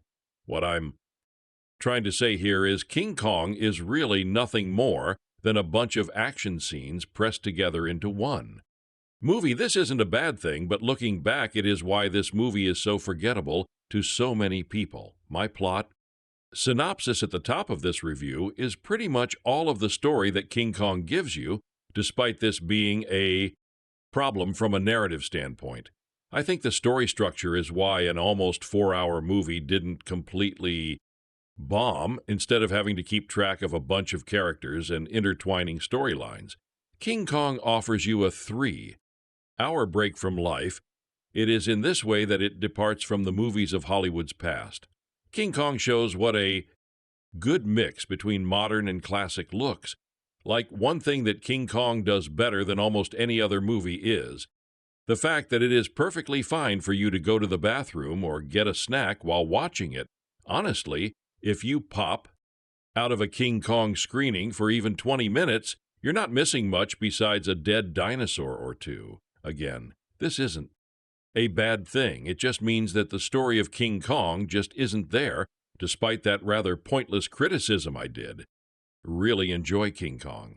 Probably one of the best things that King Kong did was build a world that is so mysterious and well thought out. This is not only shown in the often grotesque creature designs, but even the constant ambient noise of strange sounds in the background make you feel like this world is truly alive. On top of that, the acting in King Kong was wonderful. I've always been a fan of Jack Black, and as Carl Denham, he is able to not only keep his patented style, but also be a more commanding character than we are used to him playing. Adrien Brody does a great job playing the tortured artist, who is essentially the complete opposite of Jack Black's character. You then have Naomi Watts, who does an amazing job as Inaro, really bringing her emotions to the forefront of her performance, and even all of the other actors did a great job, despite many of these expendable characters not having many lines. They were so much more than just cannon fodder. They all had personalities, and that gave weight to the danger of Skull Island when some of them inevitably kicked the bucket. One thing that did really bother me in King Kong was Peter Jackson's apparent hard-on for amateur filming techniques. If you have seen any low-budget horror film from the early 2000s, you will be familiar with a few scary filming techniques, one of which involves you slowly moving the camera towards an object, usually with a Dutch angle thrown in, while the frame rate drops to an almost slideshow level. Why people think this is scary, I don't know, but for some reason Peter Jackson decided to use this type of shot countless times during the beginning of King Kong, the first time it happened. I brushed it off as just a product of its time, but then it kept happening, and I kept getting angrier. I have no clue why someone as highly regarded as Peter Jackson would use such an amateur technique, and I certainly don't know why. He would use it upwards of 10 times. This not only took me out of the film every time it happened, but it also made me question whether or not Jackson was of sound mind when shooting King Kong overall. King Kong is a wonderful blend of classic and modern. It manages to pay homage to Hollywood's past while at the same time engaging audiences of the present with effects that are wonderful when they aren't in the same shot as any real-life object, a world that is carefully thought out, and performances that are great. King Kong is a really good time 15 years ago. Peter Jackson followed up his Lord of the Rings trilogy with a Passion Pro project that had been on his mind since the late 80s, a 3-hour 3 1/2. If you watch the extended edition long King Kong movie, at the time it was a polarizing entry movie. Goers weren't super happy about the film, but critics seemed to like it over the years. However, King Kong has grown a reputation for being everything wrong with Jackson's work: too long, overstuffed, and filled to the brim with VFX. Does that statement still hold water, or has the movie actually aged well? Let's start off with the good, the cast, everybody, yes. Jack Black included bring their A game here. Naomi Watts is incredible as and Darrow perfectly encapsulating the feeling of young hope and desire with the dread of maybe being forced to do something in order to eat Adrien Brody is also phenomenal, but the real standouts are Jamie Bell and Evan Parker. As Jimmy and Hayes, their relationship, despite not being the main focal point, is still interesting and downright gut-wrenching at times. Everyone from the main cast to the supporting cast does a great job, but who really shines is Andy Serkis as the Kong. This was his second motion capture character post-Golem, and the first time playing an ape and circus. Gives easily the best performance depicting Kong's animalistic rage while subtly conveying a wide array of emotion. He never says a single word, but you know exactly how the character feels since this is a Peter Jackson movie. You have to expect the visuals to be good, and they still hold up after 15 years. Yes. There are shots that look weird and fake, but those are few and far between. What I've noticed about Jackson's Wah Company over the years is that their VFX work is virtually unparalleled. Kong looks great, as he really looks and feels like a 50 feet tall gorilla, as do the dinosaurs' bugs. Water, and even New York City, all worthy of the film's Oscar win. The scene at the bottom of the cliff with all the bug. Monsters is still incred to watch, and then there's the music. James Newton Howard's score is nothing short of beautiful, and no joke, it's probably the second best thing about this movie. The first being the dinosaur fight. Each place and situation has its own unique score that fits so well, though, knowing now that Howard Shore, the composer for Eller, had an entire score made and then scrapped, really makes me wonder what we could have had. However, I have to put aside my fanboy urges and address King Kong's biggest problem. Its length. If directors were chefs, then a Peter Jackson A-tree is 10 rotisserie. Chickens, 5 pounds of mashed potatoes, a liter of gravy, 7 medium rare steaks. For gallons of cider, a pound of creamed corn, 15 chocolate lava cakes, 14 sundaes, and a roasted wild boar for the final course. All this, and they don't even give you a break between courses to talk with your dinner guests. What I'm trying to say is that Jackson gives you so much with each movie he makes. I have no problem with this, as I'm always hungry, but other moviegoers would have just preferred something simple. And that's what's wrong here. I don't think Jackson knew what to cut out of King Kong, but it didn't need to be 3.5 hours long. There are a lot of needlessly uncomfortable scenes, like the army sergeant giving his boys a pep talk before they're crushed by a giant ape and mistaking a sound guy for Jack for 2 minutes, or Kyle Chandler looking at himself in the mirror with a CO mustache. These might make for good moments on paper, but they don't belong in a King Kong movie. If you're curious as to how long it takes for Kong to reach the Empire State Building, the theatrical edition takes 2 hours and 45 minutes, while the extended edition is almost 3 hours. I might love long movies, but that is too long to get to the high points of freaking King Kong. My dad said that he loves Peter Jackson as much as I do, but he hates the fact that he felt the urge to check his watch multiple times. Throughout this movie, he even addressed something profound about the remake. What's the takeaway here? What's the point of this King Kong when it's already been made to death?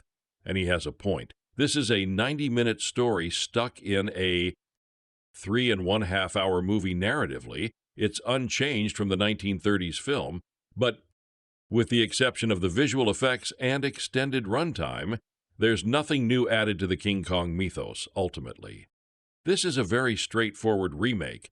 If you know the bare minimum about King Kong, then you'll know exactly what will happen in this movie. There are surprises, but nothing that you haven't already seen. King Kong is not a bad film and can be great at times. If you have the time, you should watch it. There's great acting, great action, awesome music, and despite the length issue, the story is well told. Even the characters feel unique in their own right and make you semi-in their story. Even Lumpy, a background character with little screen time, has an arc that is very well told. Unfortunately, if you hate long movies, this simply won't be for you. There's just too much needless filler, and you will get bored if this is not your thing. Still, if you love Peter Jackson, give King Kong a watch. It's definitely more unique than other action movies these days. Other information about this film: T.W. Beauty Killed the Beast says Carl Denham fictional movie within a movie director in 1933. You almost believed him in 2005. I know. Actually, it fair makes the comedy steam shoot from one's ears. That self-serving, arrogant bastard makes such a pronouncement staring at the dead, broken Kong at the foot of the Empire State Building when it was Denham's greed and ambition that brought the wondrous animal down. Driven director Denham got so many people killed due to his bottomless ego, as well as ending the life of the titular noble savage. It makes me want to lama a brick wall, take a breath of beef. Of course, that's the point in both 1933 and 2005. By variance, we come off very badly. As mankind in general, But whereas the PR message in 1933 was preceded by 100 minutes of what was seen then as almost realistic special effects, it didn't seem heavy-handed despite the size of Kong's. Jackson's Kong is over 3 hours long, and director Denham in the 30s was played a little more lightly by Robert Armstrong than Jack Black's Seedy and Holy. To me, I stress dislikable and perhaps 21st century ironic interpretation unfair to compare movies. Made and performances given 72 years apart, but there we are. I'm an unfair bastard, but they are both called King Kong. Jackson's film so sturdily and unabashedly makes almost all the human beings in his vast, unrelenting remake of a classic B-movie completely disreputable that this massive enterprise groans at the strain of its nature as good mankind is palpably crap. Subtext, its B-movie foundation are not strong enough to support a state-off-the-art enhanced a movie in, making Kong so noble all interest in anyone else with the exception of two very well-judged performances, one human, one simian, those of Naomi Watts, and Andy Serkis. Kong is predicated by the response to a simple question: does this character want to profit from Kong's imprisonment? If the answer is yes, and it is in so many cases, then we may AOPAI. Not we dislike them, and disliking a lot of principal characters is not likely to adhere you to the whole shebang. The entire first half of setup dealt mostly with characters I near gave an AP poo about how does that set up a condition of empathy. Even the human hero Adrien Brody, as the caged writer Jack Driscoll, is hampered by his inevitable competition. It's clear he's not going to win any arm wrestling competitions against his rival. This said, the first half of the film is gorgeous. 30s New York is digitally recreated with as much care and love as you could wish for. It's eye candy, sure enough, but more about that particular confection later. There was an intermission in the screening I attended, and half of my Kong parties said they were looking forward to what happened. Next, the other half was stupefied by not caring so far. I have to admit I was with the latter. Camp Jackson said he needed that hour of exposition at the start so that we would feel something when characters are picked off one by one in dino stampedes, bug attacks, and Kong cobra tossing. I think the movie should have started on the boat as soon as it could. I didn't give two hoots for Carl Denham, whose ego the whole film is a victim to, and although Jackson got an and Kong so, right, it was like watching a diamond trailed through mud. It still shone brightly, sometimes too brightly, but there was so much mud way back when he was 18 and tall, made of metal, rubber, and rabbit fur with a supporting limb of a very large animatronic arm, and also when no one knew anything about gorillas, King Kong was a modest 100-minute. Isn't the human race just about as corrupt, selfish, and destructive and odious as we feared? Okay? I can go with that.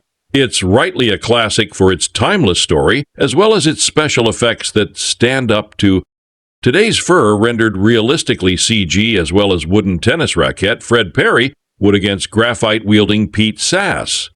Times change. Fred Perry gets his ass kicked. However endearing his style of play was, what Jackson was setting out to do with King Kong, I suspect, was to give back that wow factor to today's Cinemag-going youth to offer the same spell under which he fell watching the original, but it's 2005 and Jackson himself has already produced 9. If we include the extended DVD versions, 12 hours of a movie trilogy that made almost everyone on the planet go, wow, how much of that was token and how much was? Jackson is a moot point open for some debate, but without Jackson's good judgment, vast directorial scope and vision. Let's be honest here, his direction of Lord of the Rings is quite superb. Tolkien's classic could still have never taken off. Just think what the movies would be with all the poems and songs intact. Fans complained about the excision of the Jolly Tom Bombadil from Fellowship of the Ring. Do you think it would have made $650 million worldwide if we had to endure a tripe like this? Tolkien was a masterful storyteller, but his poems were higher than the ripest cheese. Jackson is no fool, and very much plugged into 21st century audience expectation and desire. Despite his own desires to bring a book written in the early 50s to vivid life, True Rings is hardly dateable. Tom Bombadil was out his next project, a remake of a 30s movie that knocked everyone's socks off, then knocks one's socks off today, too. But to me, only a wide-eyed wow at extraordinary eye candy, not a profound sense of being. Moved as the original allowed me and presumably Peter Jackson the eye candy on. Display here is jaw-dropping, more of that in a minute, and literally jaw-breaking, but then candy was never nourishing, not jaw-working, despite the wonders on the screen I was starving for. Real nourishment.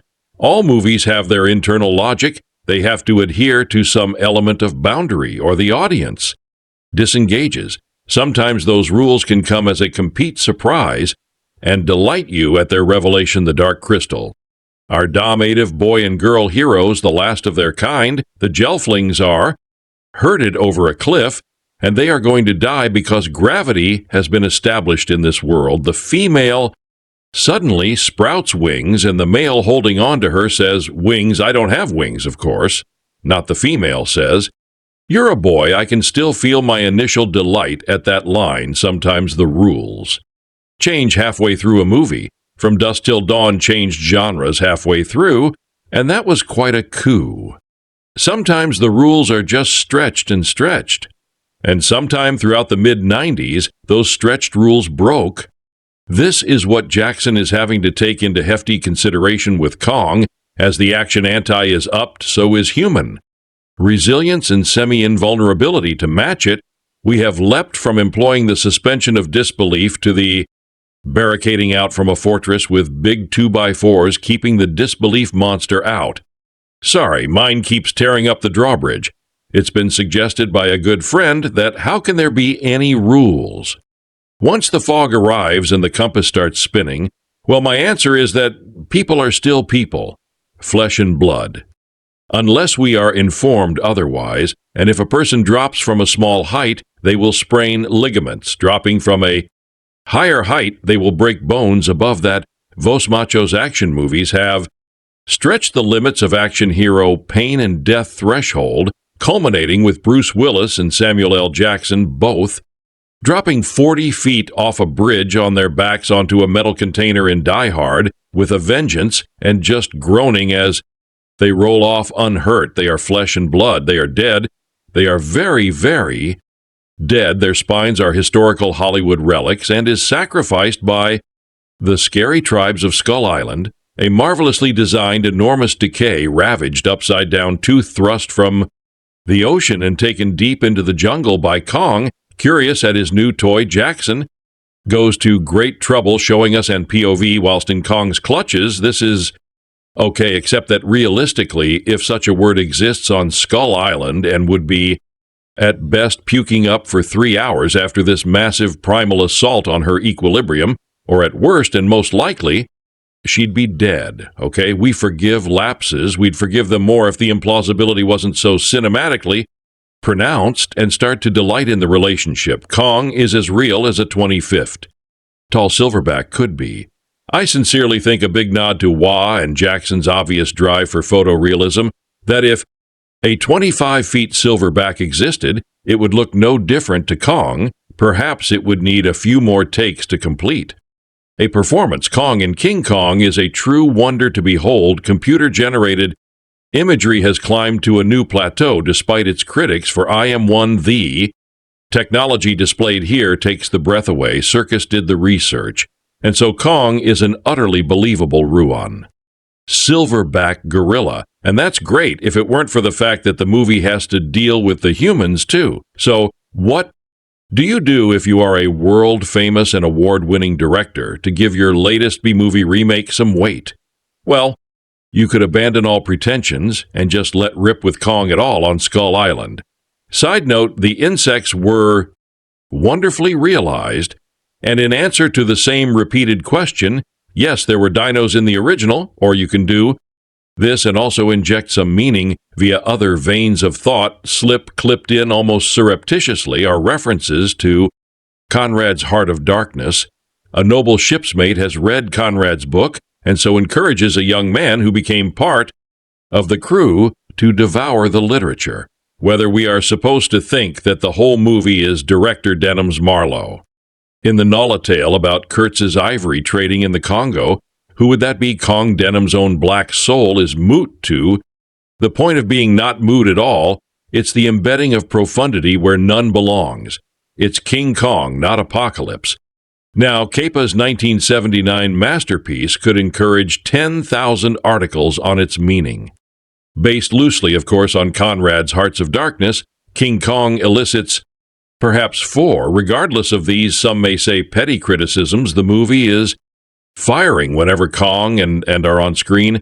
I adore the ice skating scene, and Kong's death, hardly a spoiler, was protracted a little too much, so if you want not to believe your eyes, then go. And wonder at the 8th wonder of the world, but be aware you have about an hour of ineffective character building before you get to see him. More details.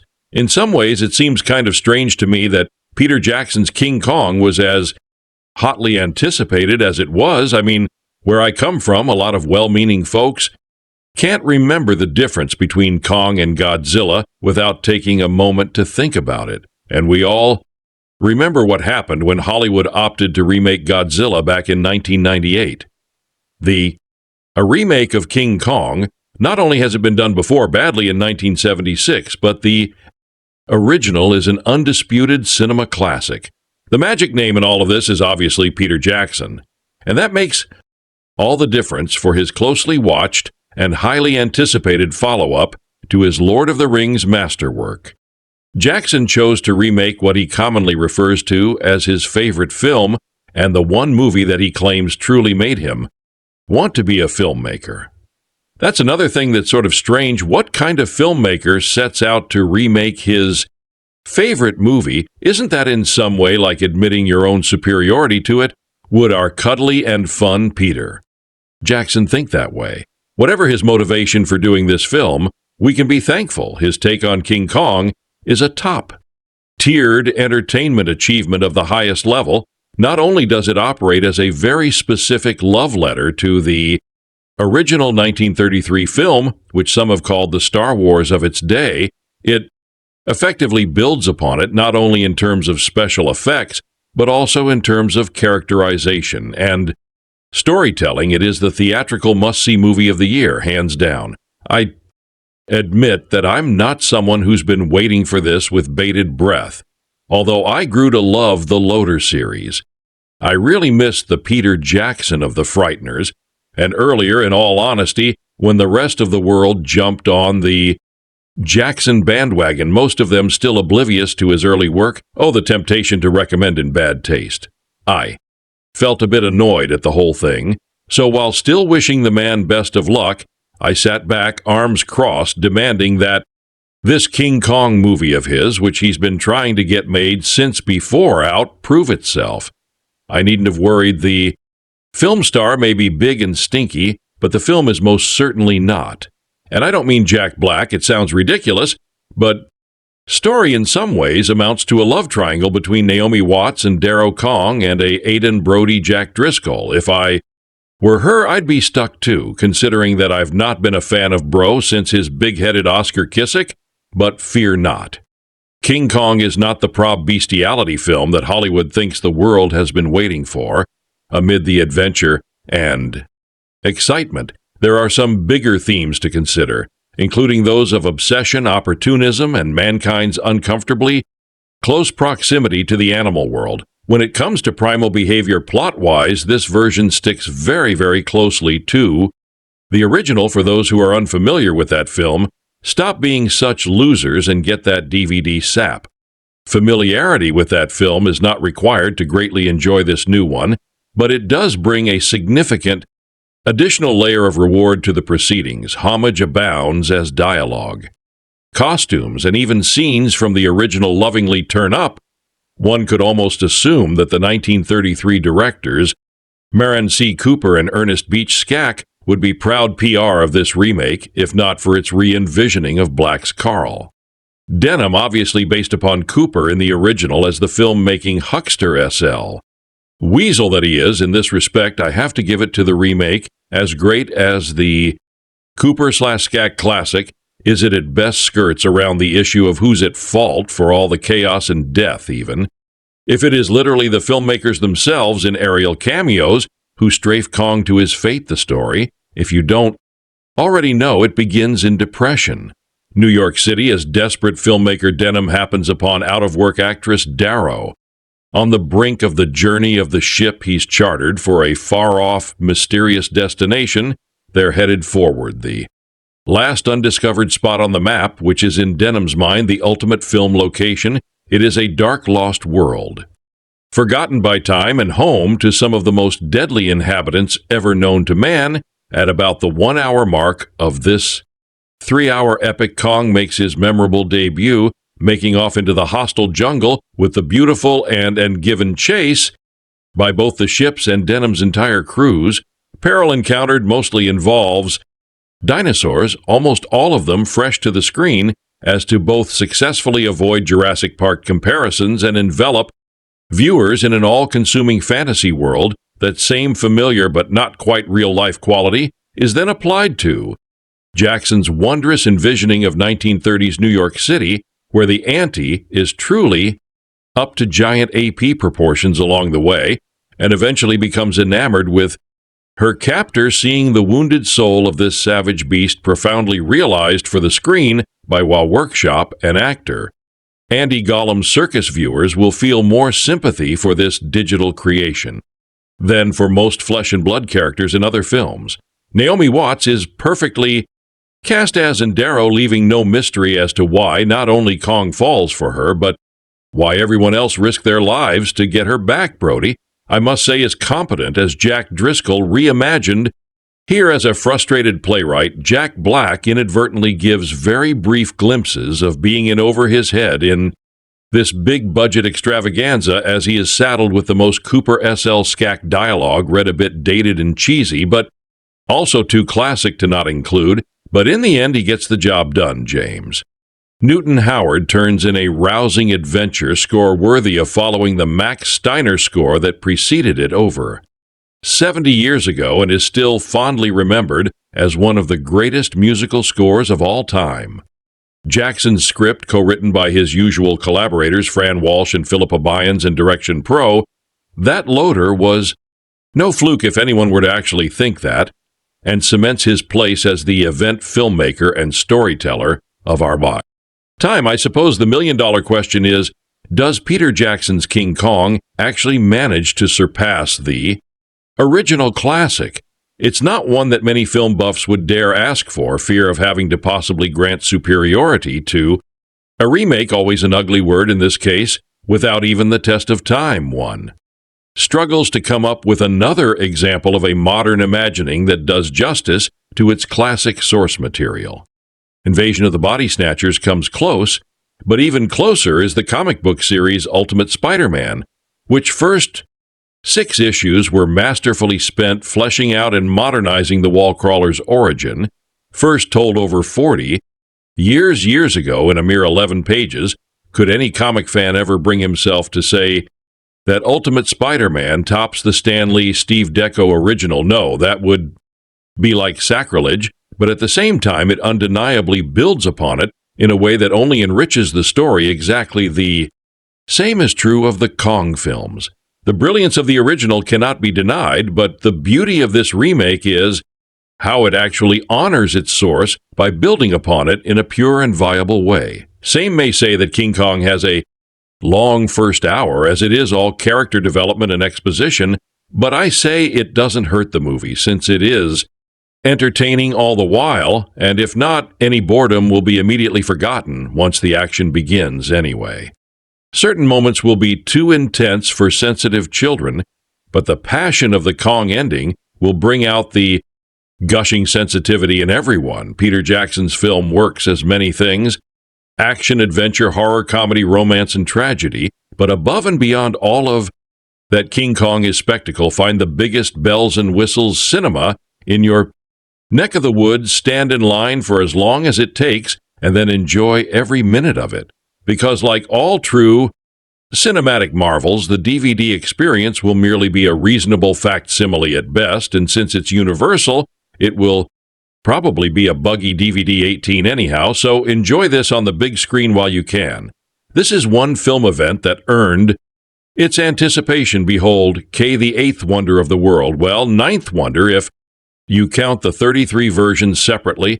I watched the 1933 King Kong recently, catching up with it since I hadn't seen it in years, and I knew Jackson was saying his remake was in homage, and sure, the acting is histrionic and the dialogue is hokey, but the film still has an undeniable power to command the imagination.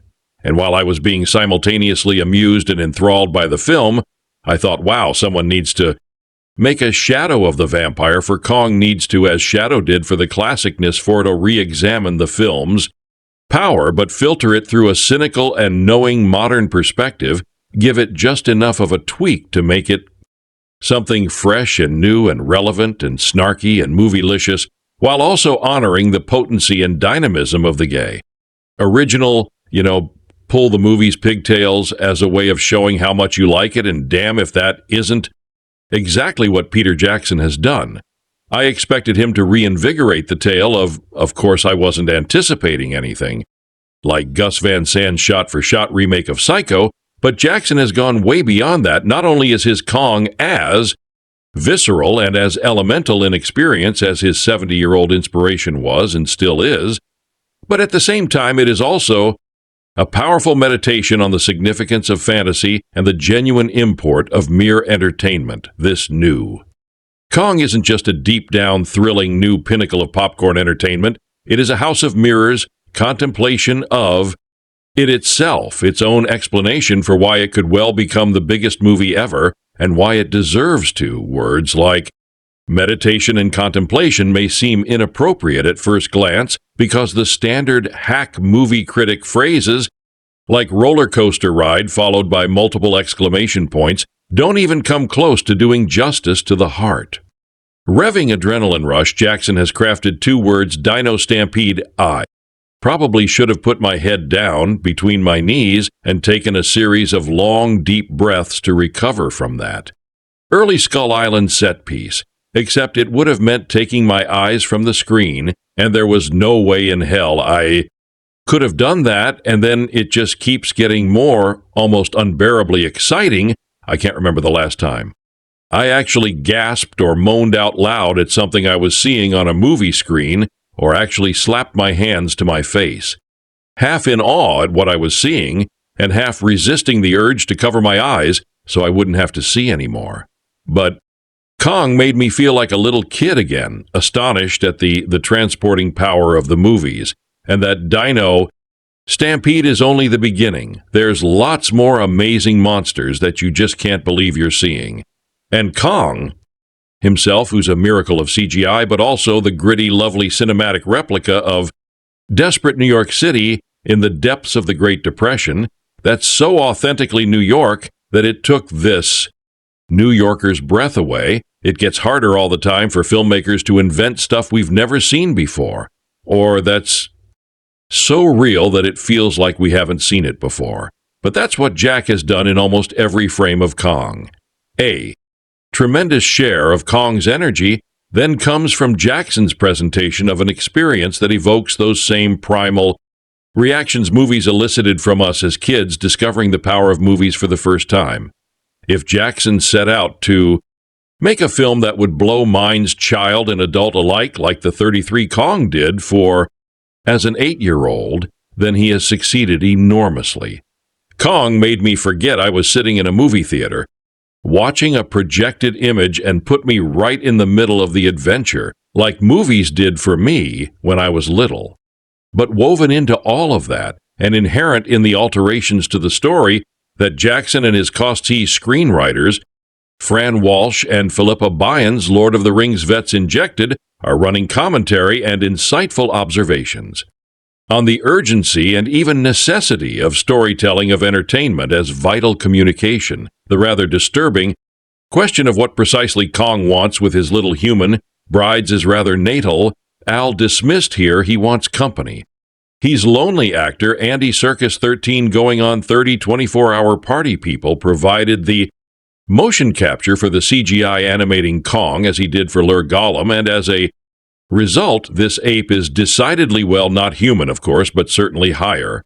Primate, not a monster, nor a lowly animal, but a social being in need of companionship. His cave is littered with the giant skeletons of long-dead giant apes, emphasizing his aloneness. He's the last of his kind, and he finds that in and Darrow Naomi, what stay the ring to, who's not the shrieking flower F-Ray was, though what gets off a few good screams of her own. Naturally, the sexual subtext of the earlier Kongs is all but dismissed as a motivation for the big ape here. He falls in love with, and not for her beauty, though she is, of course, lovely, but because she entertains him literally, she juggles rocks and does. Pratt Falls in his Mountain she was a vaudeville star back in NYC and generally amuses him. Kong laughs here, and that goes a long way, not only to humanizing him or primating him, but toward making him a standing for the audience. He demands to be entertained and won't stand for less than the best back in New York, a freak in Carl Denham's sideshow. He heaves a giant sigh at the pantomime of the native sacrifice Denham stages before him, a little freak show of bigotry and racism in itself. It is a reduction of weird, eerie, real reality. Jackson's natives are like reavers lost in the ruins of Mordor to mere spectacle, masquerading as entertainment, and he loves because she's warm and vulnerable. As an entertainer, in her case, literally physically vulnerable, but still she creates a genuine connection with him. Denham's excuse for entertainment is hack work, and he don't like it much at all. This is where Kong is truly brilliant beyond the amazing dinosaur bee and disgusting giant bugs and the monkey on the Empire State Building and all. It's about the primal force that is entertainment, how it speaks to us and moves us and connects us when it's real. Look, the villain is a hack Jack Black Shark-Tail anchorman, the legend of Ron Burgundy is exactly the right kind of smarmy here, and the hero is a writer. Adrien Brody, the jacket, the village, is Jack Driscoll, a serious playwright who has to be shanghaied into Denham's island adventure and be filmmaking. Jackson pokes fun at the absurdity of the sexism and melodrama of the 33 film by turning that film into Denham's movie, an actual scene from the 33 film is replayed here as a fiction of Denham's, and we witness him shooting what wilts become part of the 33 film. The first hour or so of Jackson's Kong is in many ways a witty making of the 33 film, but recasting the melodrama within his own framework isn't meant to denigrate it, but is instead a way to acknowledge its past power, while also recognizing that some ideas about what constitutes gripping drama have changed for audiences today. The native pantomime Denham stages in New York is naturally picked up whole cloth from the 33 film. What was once real for audiences is no longer real for us today, and Jackson reminds us about all the fakeness of the past before immersing us in a new kind of cinematic reality. This film directed by Peter Jackson. Screenplay by Fran Walsh, Philippa Boyens, Peter Jackson, produced by Jan Blenkin. Carolynne Cunningham, Fran Walsh, Peter Jackson, starring Naomi Watts Tippett, Adrien Brody, Thomas Ketchman, Colin Hanks, Jamie Bell, Andy Serkis. Cinematography, Andrew Lesney, edited by Jamie Selker, music by James Newton Howard. Production companies on Universal Pictures WingNut Films, distributed by Universal Pictures. Release dates December 5th, 2005 in New York City, December 13th, 2005 in New Zealand, December 14th, 2005 in United States. Running time 192 minutes. Countries: New Zealand, United States. Language: English.